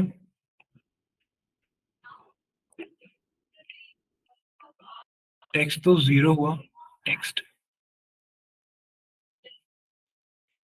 हाँ पहली बार मल्टीप्लाई करके जीरो हुआ, फिर उसमें कोई वैल्यू ऐड कर दी, फिर हमारी वैल्यू आगे बढ़ती जाएगी। छोटा सा कैलकुलेट करके देख लेते हैं, मान लेते हैं A A B, ठीक है। या सिंपल और छोटा सा कैलकुलेट करते हैं, AB का कैलकुलेट करते हैं। टेक्स्ट अभी जीरो है, हम यहाँ पर आए, टेक्स्ट अभी जीरो ही रहा, फिर यहाँ पे हमने क्या ऐड कर दिया, टेक्स्ट के अंदर वन। फिर अगली बार टेक्स्ट 26 से मल्टीप्लाई हुआ, 26 से मल्टीप्लाई हुआ और उसमें ऐड कर दिया 2, तो इसकी हैश वैल्यू आ गई 22, सॉरी 28। क्लियर है सौम्या? फर्स्ट टाइम 26 से मल्टीप्लाई करते टाइम जीरो ही हो रहा है। वेरी गुड,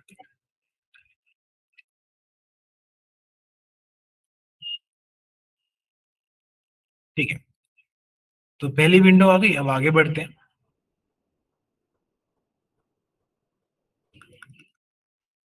आगे की देखते हैं, S1 डॉट लेंथ से शुरू करते हैं और जाना कहां तक है, S2 डॉट लेंथ तक।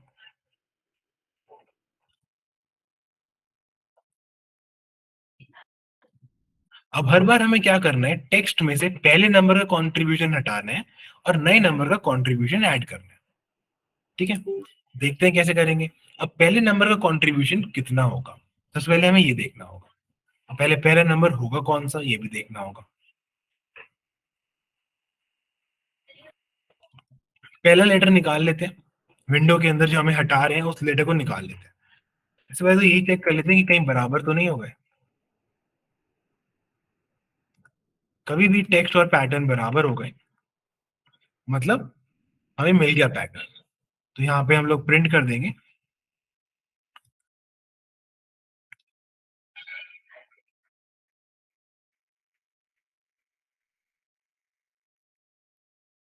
और कर जाएंगे रिटर्न।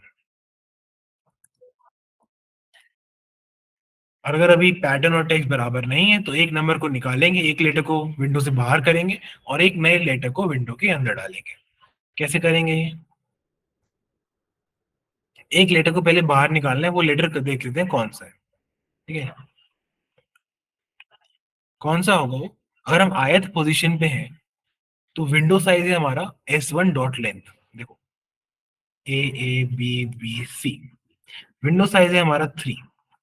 हम आगे बढ़ रहे हैं और आई हमारा यहाँ पॉइंट कर रहा था, अब यहाँ पॉइंट कर रहा है। जब आई हमारा यहाँ पॉइंट कर रहा है नए कैरेक्टर के ऊपर, तो हमें निकालना कौन सा कैरेक्टर है। इनकी पोजीशंस लिख दो, 0 1 2 3 4। तो करंट पोजीशन से 3 माइनस करेंगे, मतलब पूरे विंडो की लेंथ माइनस करेंगे, तो ये वाला कैरेक्टर हमें बाहर निकालना है। कौन सा हो गया ये,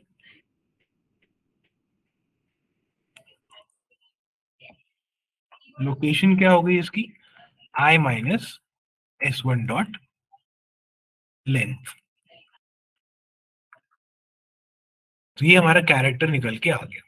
अब इस कैरेक्टर की क्या वेटेज है, ये कितना कंट्रीब्यूट कर रहा है, क्या करेंगे, 26 की क्या पावर है इसकी और इसकी क्या वैल्यू है। तो कोई एक और इंटीजर ले लेते हैं।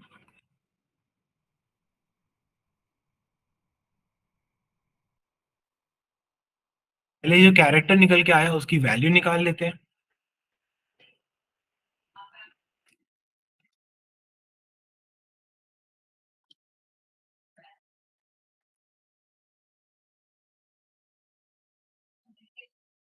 इंट में टाइप कास्ट कर लो इसको। 1 सेकेंड, थोड़ा क्लियर लिख देता हूँ इसको मैं। पहुंच पहुंच हो गया।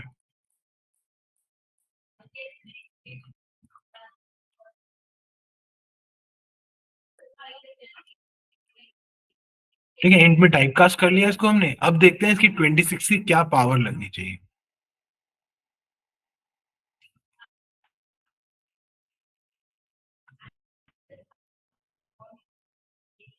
ट्वेंटी सिक्स की क्या पावर लगनी चाहिए अभी देख लेते हैं। देखो, विंडो साइज है हमारी S1 डॉट लेंथ। ठीक है, उसके अंदर पावर शुरू हो रही है 0 से। A A B अगर है हमारे पास, पहले की पावर है 0, फिर 1, फिर 2। विंडो साइज 3 है तो पहले की पावर 2 है। तो विंडो साइज हमारा S1 डॉट लेंथ है, तो पहले की पावर क्या होगी, S1 डॉट लेंथ माइनस 1।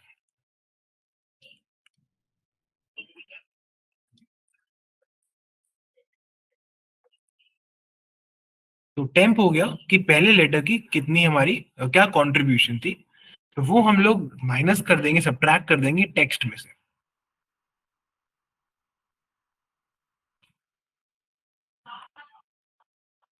हमने उसको माइनस कर दिया है, अब बचे हुए टेक्स्ट को मल्टीप्लाई कर देंगे 26 से,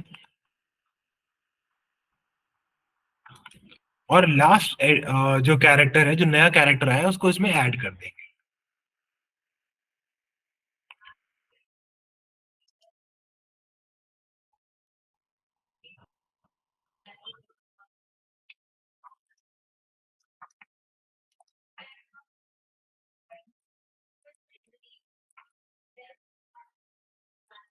इसको भी इंट में टाइप कास्ट कर दो।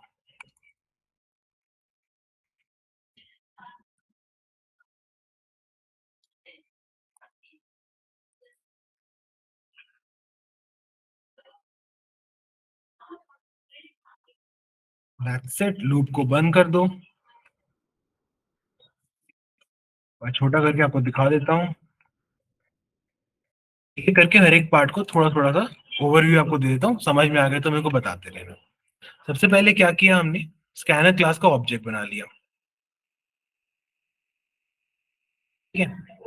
फिर पैटर्न इनपुट करा लिया, फिर टेक्स्ट इनपुट करा लिया,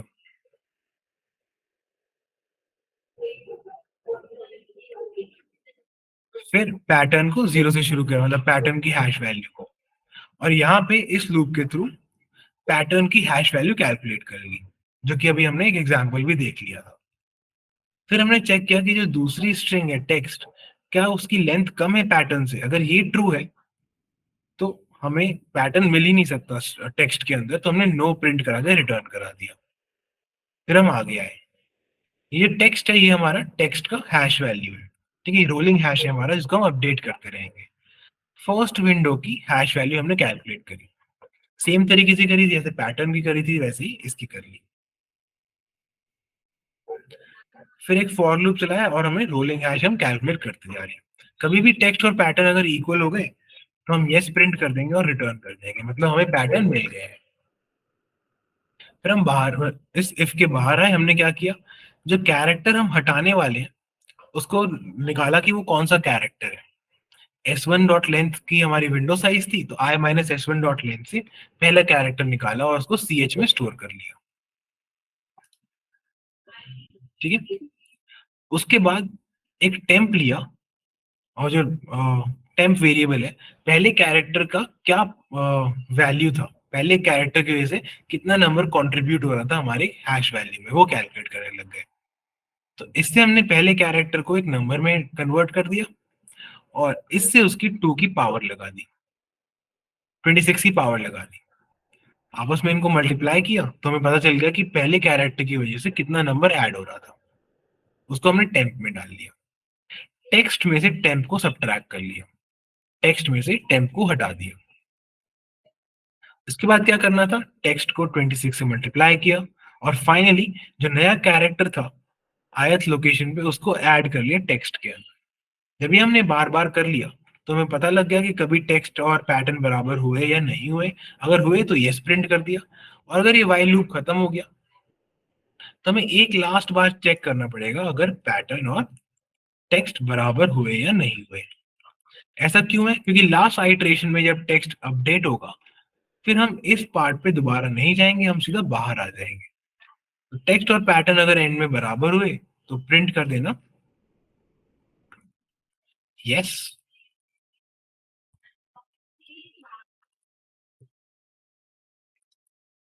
और रिटर्न कर जाएंगे, अदरवाइज प्रिंट करेंगे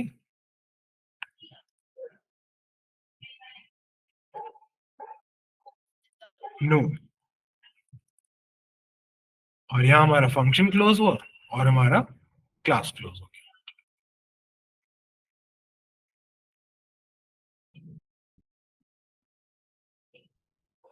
सबको समझ में आया क्या किया हमने?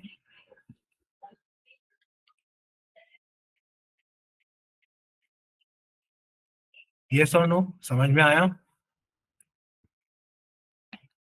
Very good Shubhranshu, very good पारस।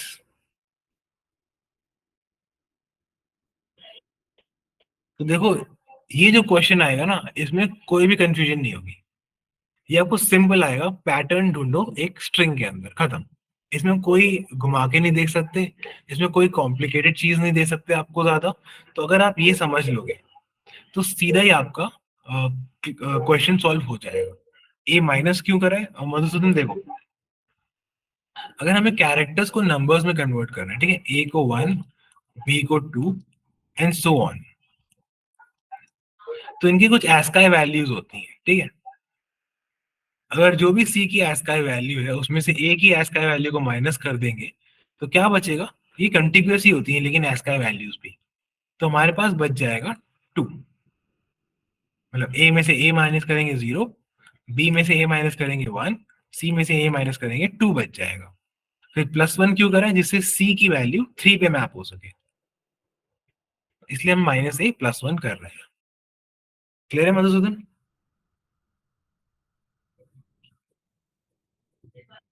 Oh good.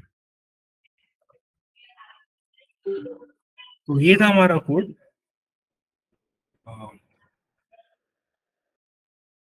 जो यूज कर रहा था रोलिंग हैश, इसलिए हमने पहले रोलिंग हैश समझा। इसकी टाइम कॉम्प्लेक्सिटी टी होनी चाहिए। हाँ, अगर टी बड़ा है तो टी होनी चाहिए, और पी बड़ा है तो पी होनी चाहिए, तो पी प्लस टी होनी चाहिए। अगर हम ये चेक पहले लगा दें तो टी हो जाएगी। ये जो चेक कर रहे हैं हम, अगर हम उसको यहाँ रख दें तो हमेशा ओ ऑफ टी हो जाएगी।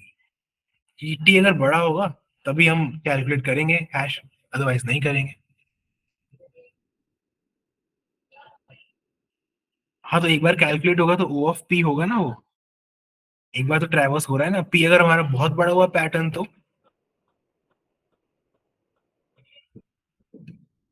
एक बार उसको पूरा ट्रैवर्स करना पड़ेगा उसका हैश कैलकुलेट करने के लिए, इसलिए पी प्लस टी।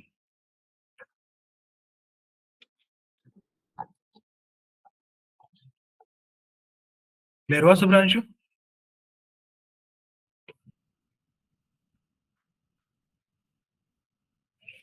ठीक है, गुड। तो ये थोड़ा सा डिफिकल्ट टॉपिक था, लेकिन सब लोग को क्लियर हो गया है, तो दैट्स वेरी गुड।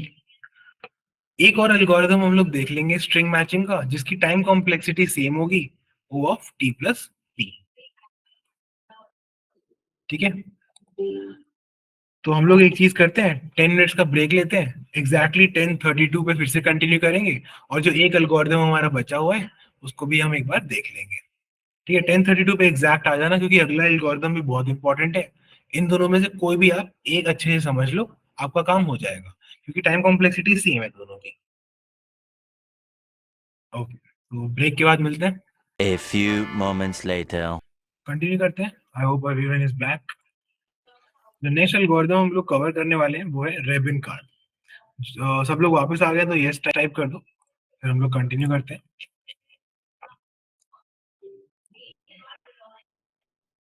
यस, चलो, वेरी गुड। ठीक है, नेक्स्ट है हमारा रेबिन कार्ड एल्गोरिथम।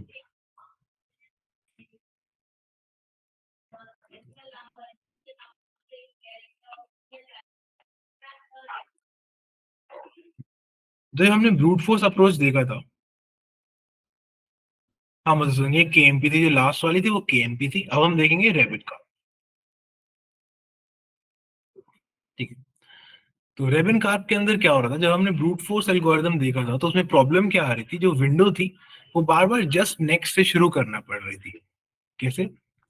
जैसे अगर हमारा पैटर्न है ए ए ए बी, ठीक है, और हमारा टेक्स्ट है ए ए ए ए ए बी, तो क्या हो रहा था, पहले हम इस स्टार्टिंग पॉइंट के लिए सारे मैच करा रहे थे, फिर स्टार्टिंग पॉइंट सिर्फ एक पोजीशन आगे बढ़ रहा था, हम फिर से सारे मैच करा रहे थे, फिर स्टार्टिंग पॉइंट सिर्फ एक पॉइंट आगे बढ़ रहा था, हम फिर से सारे मैच करा रहे थे।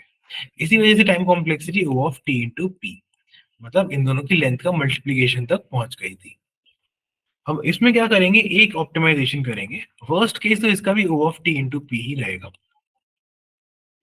ठीक है, हम लोग इसको क्या करेंगे, ओ ऑफ टी प्लस पी तक लेके ऑप्टिमाइज करने की कोशिश करेंगे। तो जो प्रॉब्लम है कि हमें बार बार विंडो स्टार्टिंग से मैच करनी पड़ रही है, उसी के ऊपर हम लोग थोड़ा सा देख लेते हैं हम क्या कर सकते हैं। जैसे हम यहाँ मैच कर रहे हैं, ए और ए मैच हो गया, फिर ए और ए मैच हो गया, ए और ए मैच हो गया, ए और ए मैच, मतलब बी और ए मैच नहीं हुआ।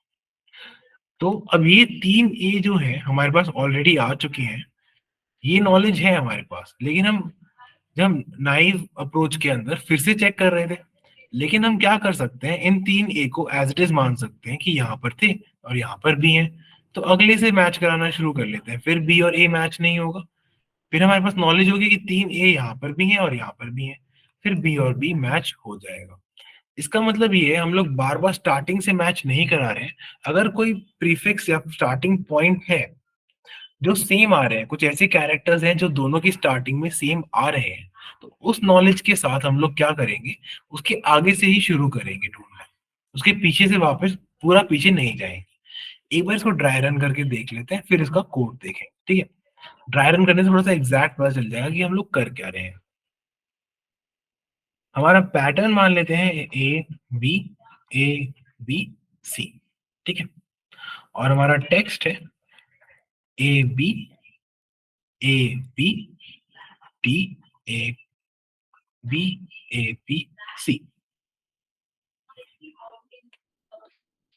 ठीक है, ये हमारा टेक्स्ट है और ऊपर हमारा पैटर्न है। हम लोग क्या करेंगे, एक नई एरे बनाएंगे।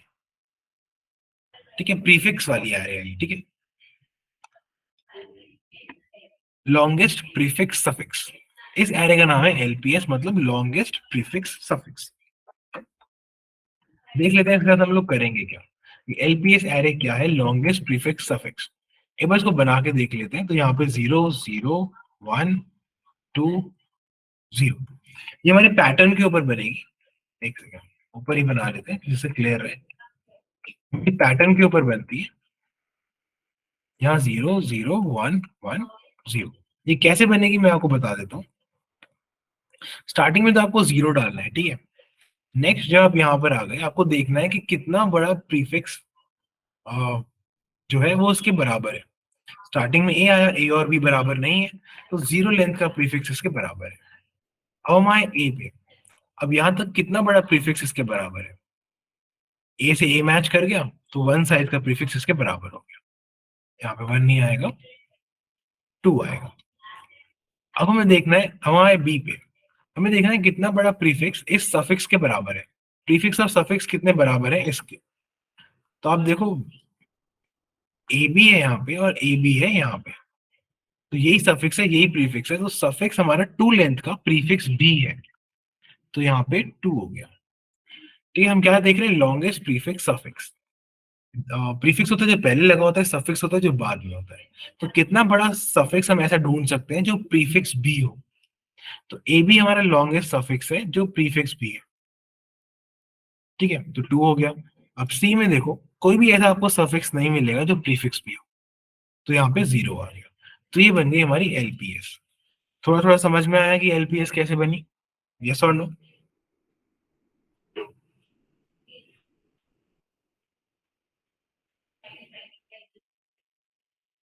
एक और बार, ठीक है, एक और बार बताता हूँ आपको मैं। एलपीएस का मतलब है लॉन्गेस्ट प्रीफिक्स सफिक्स। तो स्टार्टिंग में आप 0 रख दो। जब हम बी पे आए तो हम कितनी स्ट्रिंग कंसिडर कर रहे हैं, ए बी। अब क्या ऐसा कोई सफिक्स है जो प्रीफिक्स भी हो, नहीं है ऐसा कोई भी सफिक्स, तो यहाँ पर भी 0 आ गया। फिर जब हम ए पे आए, फिर से हम क्या कंसिडर करें, ए बी ए। क्या ऐसा कोई सफिक्स है जो प्रीफिक्स भी हो, देखो ये सफिक्स है और ये प्रीफिक्स भी है। तो 1 लेंथ के लिए ट्रू है ये कि ऐसा एक सफिक्स है जो प्रीफिक्स भी हो, तो 1 लिख दिया। फिर हम दूसरे वाले बी पे आए, तो ए बी। अब इसमें ऐसा कौन सा लॉन्ग है जो प्रीफिक्स बी हो साथ में, तो ये देखो ये एक सफिक्स है, वो हमारा प्रीफिक्स भी है। तो ए बी हमारा मैच हो गया। तो 2 साइज का हमारा एक स्ट्रिंग है जो सफिक्स भी है और प्रीफिक्स भी है। फिर हम आ गए सी पे, ए बी सी। यहाँ पे ऐसा कौन सा सफिक्स है जो प्रीफिक्स भी हो, कोई भी नहीं है। सी आपको मिलेगा नहीं, बी सी आपको मिलेगा नहीं, ए बी सी आपको मिलेगा नहीं। तो ऐसा कोई भी सफिक्स नहीं है जो प्रीफिक्स भी हो, इसलिए यहाँ पे आ गया वापस से 0।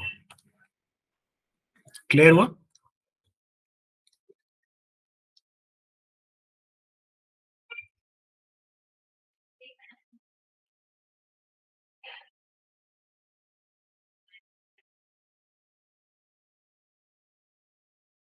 क्लियर, ठीक है। अब इसके साथ हम लोग क्या करने वाले हैं देख लेते हैं। इस एरे में इसको चला के देखते हैं कि क्या हम ऑप्टिमाइजेशन करने वाले हैं। ए और ए मैच कर गया, आगे बढ़ जाएंगे। इसको इरेज कर लेते हैं पुरानी स्क्रिबलिंग्स को। अब इस पैटर्न को मैच करना शुरू करते हैं। ए और ए हमारा मैच कर गया है, बी और बी हमारा मैच कर गया है, ए और ए फिर से मैच कर गया है, बी और बी फिर से मैच कर गया है। अब सी और डी मैच नहीं कर रहा है। हम क्या देखेंगे, इससे एक पुरानी वैल्यू 2, मतलब 2 साइज का एक ऐसा प्रीफिक्स है जो सफिक्स भी है, तो उसको दोबारा चेक नहीं करेंगे। तो यहां से कहां चले जाएंगे, यहां से मैच करने की जगह यहां से मैच करने लग जाएंगे। देखो यहां से मैच करेंगे, ए भी आपको मिल जाएगा, यहां से मैच करना शुरू करो। यहाँ पे 2 लिखा है, इसका मतलब 2 पोजीशन पे जाओ, 0 1 2 3 4, 2 पोजीशन पे जाओ और वहां से मैच करना शुरू करो, वापस 0 से मत जाओ। तो इस पॉइंटर को, जो नीचे वाला पॉइंटर है, यहीं डी पे रखेंगे, यहीं डी पे रहेंगे और अब मैचिंग शुरू करेंगे इस ए से, स्टार्टिंग से नहीं करेंगे। क्यों? क्योंकि हमें पता है ए बी पहले आ चुका है, देखो यहाँ भी आ चुका है, यहाँ भी आ चुका है। तो 2 पे जाके फिर से मैचिंग स्टार्ट करेंगे। डी और ए क्या ये मैच कर रहे हैं? नहीं कर रहे। तो अभी हम कहाँ पे जाएंगे? 1 पोजीशन पे जाएंगे, यहाँ पर आ जाएंगे 1 पोजीशन पे। क्यों? क्योंकि हमें पता है ए हमारा आ चुका है यहाँ पे, तो हमें वो भी नहीं मिलेगा। फिर हम आगे आ जाएंगे और फिर से यहाँ पे 0 से स्टार्ट करेंगे। तो बेसिकली इसके अंदर पीछे जाते जाएंगे जब तक हम स्टार्टिंग पे ना पहुंच जाए।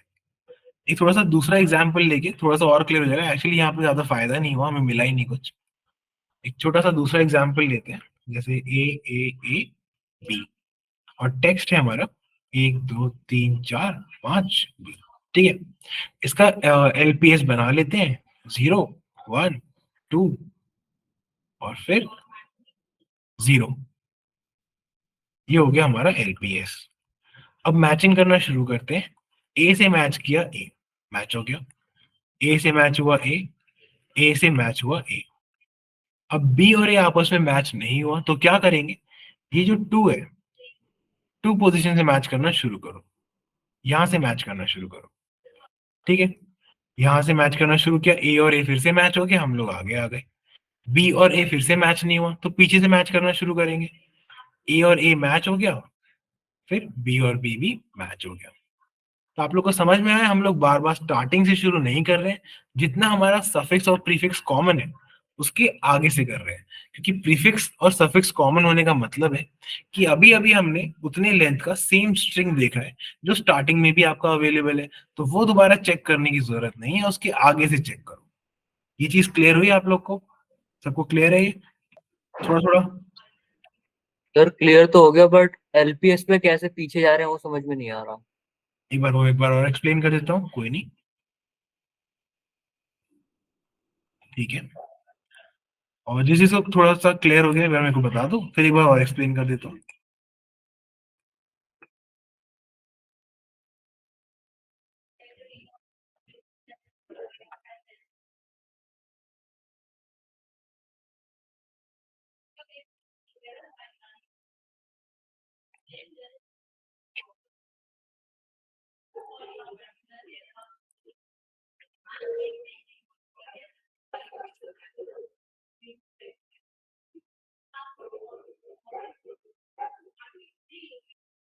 ठीक है, एक ऐसा एग्जाम्पल लेते हैं दूसरा, इसको छोड़ो।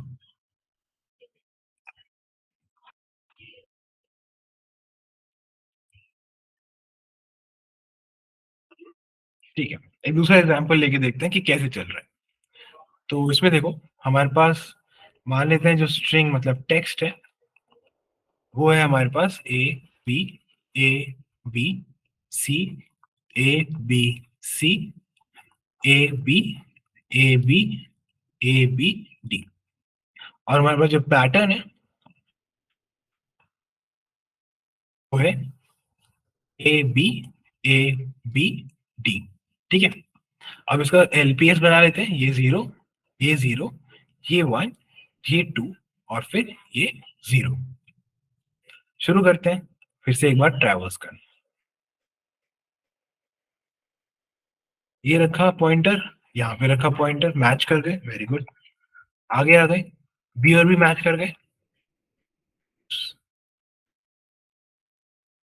आगे आ गए, ए और ए मैच कर गए, सी और बी मैच कर गए। ठीक है, सी और डी, अब हम सी और डी पे आ गए। तो अब हम क्या करेंगे, इससे प्रीवियस वैल्यू देखेंगे 2। तो 2 लेंथ की जो स्ट्रिंग है वो ऑलरेडी हमें मिलेगी वहां पे, देख लो आप एक बार। 2 लेंथ की स्ट्रिंग स्टार्टिंग में जो अवेलेबल है वो हमें ऑलरेडी मिलेगी। ये क्लियर होता है इस 2 से। 2 लिखा हुआ है तो सिर्फ यहां से शुरू किया हमने फिर से मैच करना, पूरा स्टार्टिंग से नहीं किया, क्योंकि 2 लेंथ की स्ट्रिंग ऑलरेडी हमें मिल जाएगी।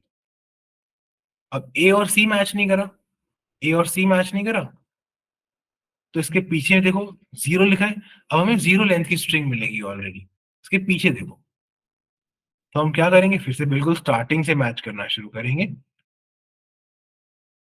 तो ए और सी मैच नहीं करे, कोई बात नहीं, अब क्योंकि ये 0th पोजीशन पे है तो इसको आगे बढ़ा देंगे। अब ए और ए मैच कर गए,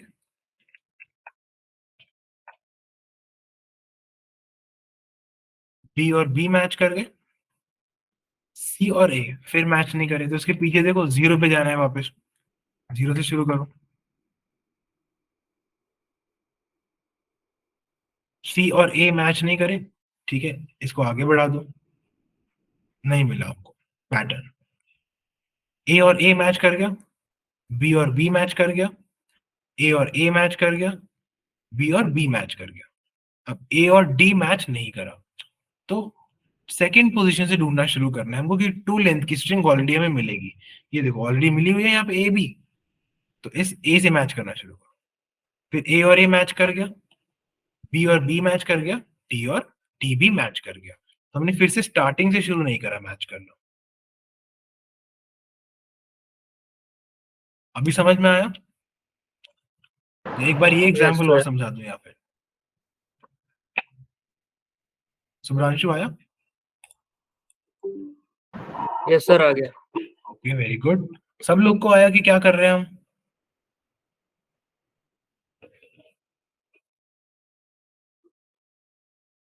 ठीक है, तो हमने पहले देखा था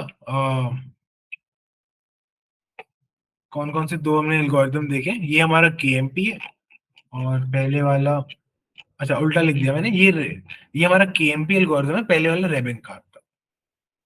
ठीक है, पहले रेबिन कार्प किया था, अब हम कर रहे हैं केएमपी, ये वाला केएमपी एल्गोरिथम। तो इसके अंदर टाइम कॉम्प्लेक्सिटी हमारी हो जाती है ओ ऑफ टी प्लस पी। अब देख लेते हैं इसका कोड। सबसे पहले क्या करेंगे, एलपीएस एरे बनाएंगे। इसमें थोड़ा सा स्पेस का भी है, space complexity O of P. जो एलपीएस एरे है वो पी साइज का है, पैटर्न के साइज का है। तो बस इसमें ये फर्क है कि इसमें स्पेस कॉम्प्लेक्सिटी भी थोड़ी सी यूज हो रही है। जब हमने पिछला यूज किया था उसमें स्पेस कॉम्प्लेक्सिटी नहीं यूज हो रही थी। सबको क्लियर हुआ? इसका कोड देखें अब।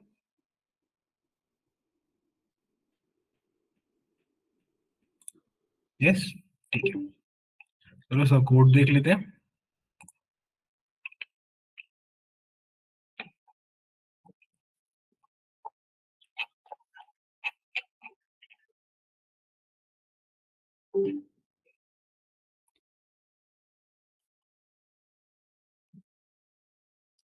क्या कर रहे हैं, सबसे पहले क्लास बना लेते हैं अपनी एग्जाम्पल।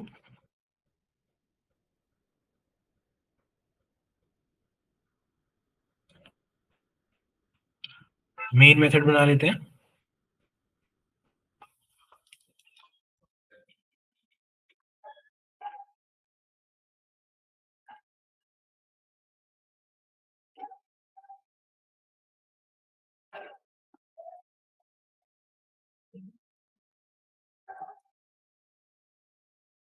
ठीक है, अब हम क्या करेंगे, हम दोनों स्ट्रिंग्स इनपुट ले लेते हैं पहले।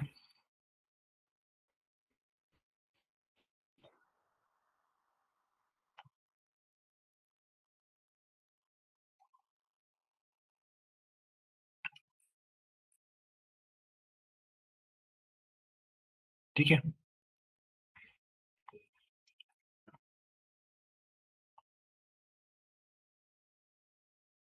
एक पैटर्न ले लो,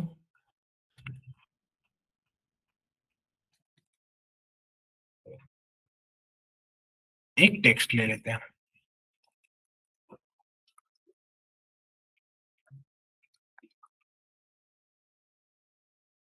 ठीक है, अब इसके बाद क्या करेंगे, एक एलपीएस एरे बना लेते हैं।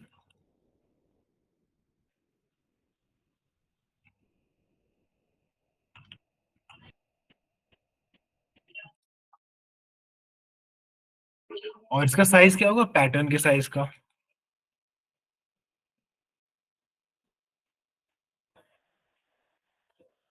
एलपीएस एरे हमने बना लिए। अब क्या करेंगे, एलपीएस एरे को फिल कर लेंगे, एक छोटा सा फंक्शन बना लेंगे हम बाद में, कंप्यूट एलपीएस नाम का एक फंक्शन बना लेंगे, उसके अंदर एलपीएस को पास कर देंगे, एलपीएस के साथ अपने पैटर्न को पास कर देंगे, दैट्स इट। इससे हम कंप्यूट कर लेंगे हमारा पैटर्न, अरे सॉरी एलपीएस स्ट्रिंग। अभी मान लेते हैं एलपीएस का जो एरे है वो हमने फिल कर लिया है। फिल कर लिया तो आगे क्या करेंगे, एक दो इंटीजर लेते हैं जे और आई, ठीक है। ये दोनों हम यूज करेंगे हमारे स्ट्रिंग और पैटर्न को ट्रैवर्स करने के लिए, दोनों वेरिएबल्स को। अब इसके अंदर व्हाइल लूप के अंदर जाएंगे, एन हमारा साइज है टेक्स्ट का और एम हमारा साइज है पैटर्न का। इन दोनों को स्टोर कर लेते हैं, तो लिख लेते हैं, एक्चुअली लिखने में बड़ा बड़ा ज्यादा हो जा रहा है, इन दोनों को कहीं स्टोर कर लेते हैं।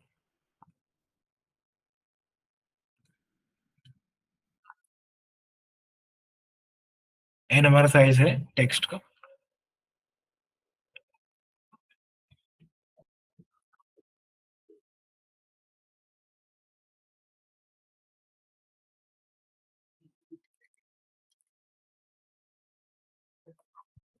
एम है पैटर्न का,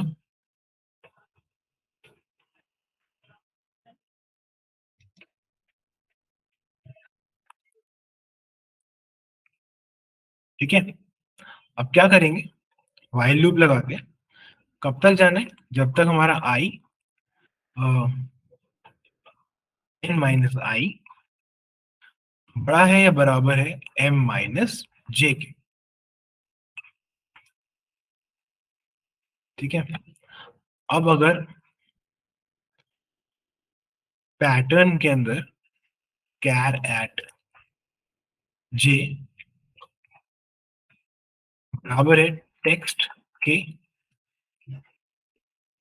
कैर एट आई, ith लोकेशन पे और jth लोकेशन पे सेम कैरेक्टर है, तो देखो क्या करना है, आई को आगे बढ़ाना है और जे को भी आगे बढ़ाना है, क्योंकि मैच हो गया तो दोनों पॉइंटर्स को आगे बढ़ा देंगे, पैटर्न वाले भी और टेक्स्ट वाले भी।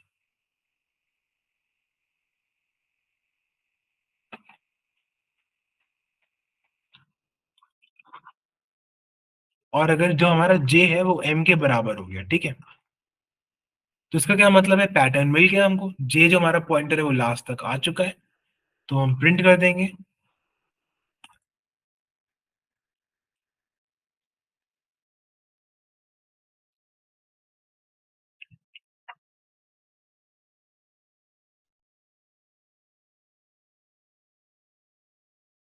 रिटर्न कर देंगे, क्योंकि हमारा पूरा पैटर्न मिल चुका है, तो हम ये प्रिंट करके रिटर्न कर देंगे।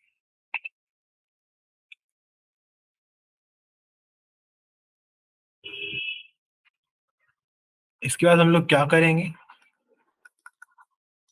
अगर हमारा आई लेस देन एन है, ठीक है, और हमारा पैटर्न मैच नहीं करा, ठीक है, पैटर्न के अंदर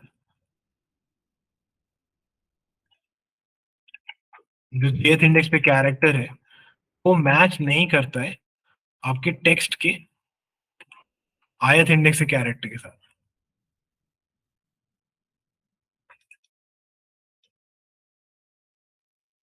तो हम क्या करेंगे, अब या तो जे 0 के बराबर हो, अगर वो जे 0 के बराबर नहीं है, तो जैसा कि हमने देखा था, जे को हम किसके बराबर करेंगे, LPS of J minus one.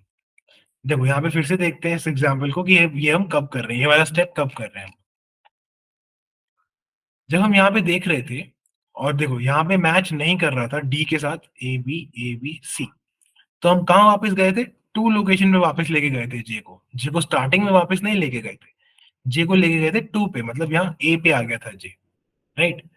तो LPS of I minus one मतलब यहाँ टू टू लोकेशन पे जे को वापस लेके गए, तो वही स्टेप यहाँ पे हम दिखा रहे हैं कि जे को LPS of J minus one पे लेके जाओ, तो यहाँ पे आ गए हम लोग।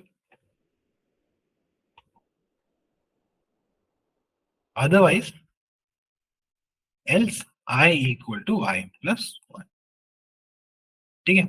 अगर जे ऑलरेडी जीरो है, तो हमने ये किया था, जे अगर ऑलरेडी जीरो पे आ गया है, पीछे आ आके जे आ गया है जीरो पे, और ये सी हमें तब भी नहीं मिला, तब हमें क्या करना था, अगले कैरेक्टर से ढूंढना शुरू करना था, इसको उठा के एक हमने आगे कर दिया था। तो वही चीज रिफ्लेक्ट कर रहे हैं कोड में हम यहाँ पे, कि अगर जे 0 नहीं है तब तो उसको इस नई लोकेशन पे लाके ढूंढो, और अगर होते होते जे 0 हो गया तो अब आपको क्या करना है, आई को एक आगे बढ़ा के फिर से ढूंढना शुरू करना है, पैटर्न मैच करना शुरू करना है। बस खत्म हो गया ये वाला कोड। यही कर रहे थे हम बार बार। अपने मेन फंक्शन को क्लोज करते हैं और दूसरा फंक्शन बना लेते हैं, कंप्यूट एलपीएस। इसमें हमने दो स्ट्रिंग्स कैच की थी, पैरामीटर्स थ्रो करे थे, उनको कैच कर लेते हैं। कौन कौन से स्ट्रिंग्स थे, पैटर्न और एलपीएस और पैटर्न। तो पहली तो इंटीजर स्ट्रिंग है,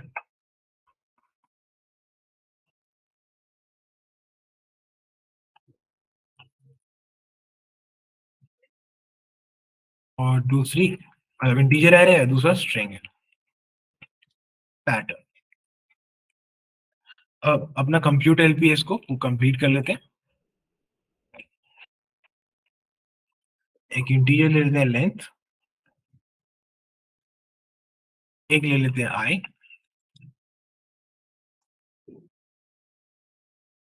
एलपीएस के 0 को 0 से शुरू करना था, जैसे हमने वहां पे किया था, उसको 0 से शुरू कर लेते हैं। और कब तक चलाना है, जब तक आई लेस देन एम हो। ठीक है, आई हमारा इंडेक्स है एलपीएस के अंदर, जब तक वो लास्ट में नहीं पहुंचता। एम इसमें हमने डिक्लेयर नहीं किया तो डिक्लेयर कर लेते हैं।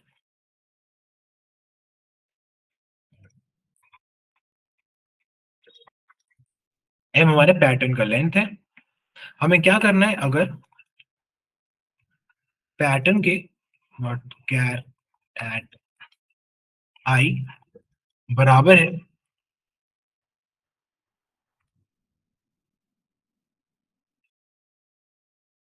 कैर एट लेंथ के, इस केस में क्या करना है, लेंथ को प्लस प्लस करना है, और एलपीएस ऑफ आई के अंदर डालेंगे लेंथ पूरी, कि इतना हमारा सफिक्स जो है वो प्रीफिक्स में भी अवेलेबल है अगर दोनों कैरेक्टर बराबर आ जाते हैं।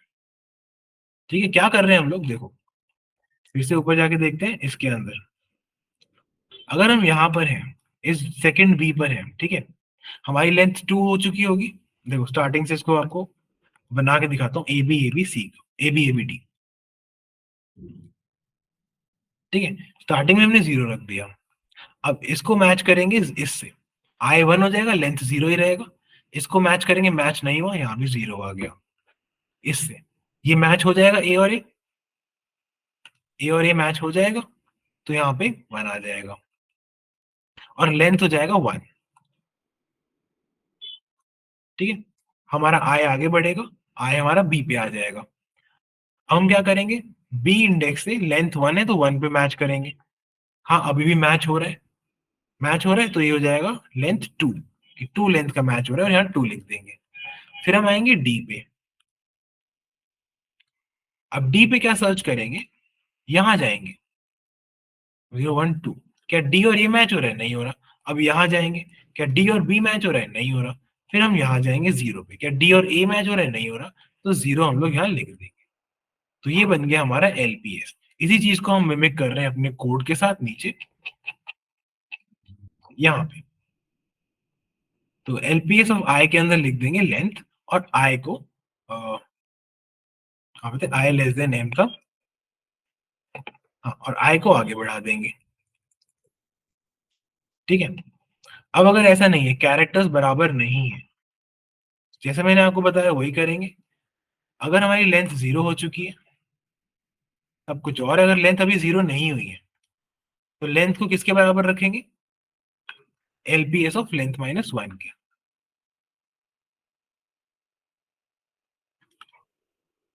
ठीक है, और अगर लेंथ हमारी 0 हो चुकी है तो एलपीएस ऑफ आई के अंदर लेंथ रख देंगे, मतलब 0 रख देंगे, और आई को आगे बढ़ा देंगे। दैट्स इट, क्लोज कर देंगे। तो देखो एलपीएस बनाते हुए भी हमने ब्रूट फोर्स नहीं किया है, एलपीएस का यूज किया है कि प्रीवियसली हमें वो मिल जाए दोबारा पैटर्न। ये बताओ ये चीज किस किस को समझ में आई? स्टार्टिंग से एक बार ओवरव्यू दे दो, साथ साथ बताना क्या क्या समझ आया क्या क्या नहीं आया। स्कैनर क्लास का ऑब्जेक्ट बना लिया, पैटर्न और टेक्स्ट को इनपुट ले लिया, एलपीएस एरे बना लिया, कंप्यूट कर लिया। अभी कंप्यूट कैसे करना है देख लेंगे, मान लेते हैं हो गया कंप्यूट। आई और जे दो इंडिसेस बना ली, एक पैटर्न के लिए एक टेक्स्ट के लिए, एन और एम इनकी लेंथ हो गई। जब तक एन माइनस आई बड़ा है एम माइनस जे से तब तक हमने एक लूप चला लिया। इसके अंदर क्या किया, अगर पैटर्न के जे पे टेक्स्ट का आई रखा हुआ है तो आई को भी आगे बढ़ा ले, जे को भी आगे बढ़ा ले, ये तो सिंपल है, दोनों सेम है तो दोनों को आगे बढ़ा दो। अगर जे हमारा एम के बराबर है, मतलब अगर पैटर्न बराबर नहीं है नीचे आ गए, अगर अलग बढ़ने के बाद जे एम के बराबर हो गया, मतलब हमने पूरा स्ट्रिंग मैच कर लिया है, तो ये प्रिंट करके हम लोग बाहर आ गए, खत्म कर दिया फंक्शन कि हमने पूरा पैटर्न ढूंढ लिया है, हम बाहर आ गए। अब अगर आई लेस देन एन है और पैटर्न ऑफ जे बराबर नहीं है पैटर्न ऑफ आई के, टेक्स्ट ऑफ आई के, ठीक है, तब हमने क्या किया, जे अगर जीरो नहीं है ऑलरेडी तो जे के लिए क्या किया, जे को J minus LPS of J minus one के इक्वल किया, ठीक है, और अगर जे ऑलरेडी जीरो है तो आई को आई प्लस वन कर दिया। ये चीज समझ में आ रही है सबको, यस और नो? तो एलपीएस एरे कैसे यूज हो रहा है, नहीं वो पुराना क्वेश्चन, ठीक है, ये समझ में आया सबको, यस और नो? कार्तिक को आ गया कि हर्ष को आ गया, बाकी सब, शुभ्रांशु को आ गया, वेरी गुड, पारस को आ गया, देवांश को आ गया, गुड, ठीक है, एक्सीलेंट। अब आगे देखते हैं कि ये एलपीएस एरे बना कैसे। एक हमने लेंथ का पैटर्न का लेंथ निकाल लिया, एम में स्टोर कर लिया, एक लेंथ निकाल लिया, एक आई निकाल लिया, एलपीएस ऑफ जीरो में जीरो स्टोर कर लिया। जब तक आई लेस देन एम है तब तक क्या किया, अगर आई और पैटर्न एट लेंथ बराबर है तो लेंथ को एक आगे बढ़ाया, एलपीएस में वो नई वैल्यू डाली और आई को भी आगे बढ़ा दिया। अब अगर ऐसा नहीं है और लेंथ अभी जीरो नहीं है तो लेंथ की value LPS of length minus one के इक्वल कर दी, अदरवाइज एलपीएस ऑफ आई को जीरो कर दिया और आई को आगे बढ़ा दिया। बस यहाँ पे हमारा कोड खत्म हो गया। इसकी टाइम कॉम्प्लेक्सिटी हमारी हुई है ओ ऑफ टी प्लस पी और स्पेस कॉम्प्लेक्सिटी हमारी हुई है ओ ऑफ टी। जो पिछला मेथड था उसकी space complexity O of one थी और time complexity O of T plus P थी। आप किसी भी क्वेश्चन में इन दोनों में से कोई भी कोड करोगे हमेशा चलेगा, कोई इशू आएगा नहीं, ठीक है, चाहे स्पेस थोड़ी सी एक्स्ट्रा ले रहा है लेकिन पैटर्न यूजुअली बहुत छोटा होता है तो उस स्पेस से कोई फर्क पड़ेगा। सबको क्लियर हो गया, यस और नो?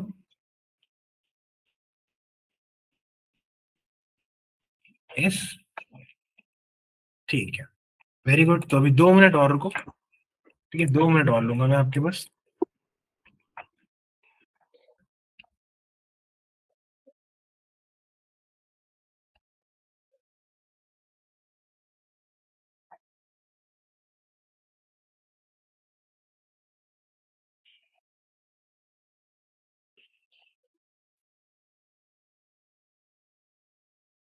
ठीक है, पोल लॉन्च किया, एक बार पोल पे वोट कर दो सब लोग जल्दी से।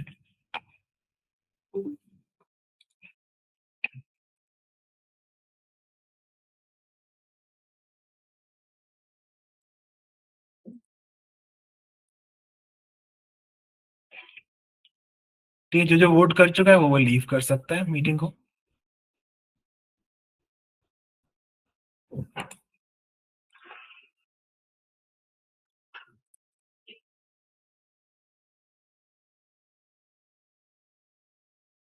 वो अगर नंबर बहुत बड़े हो जाते तो हमें मॉड करना पड़ता है एक प्राइम नंबर से, अदरवाइज प्राइम नंबर का कोई उसमें यूज नहीं होगा, ठीक है।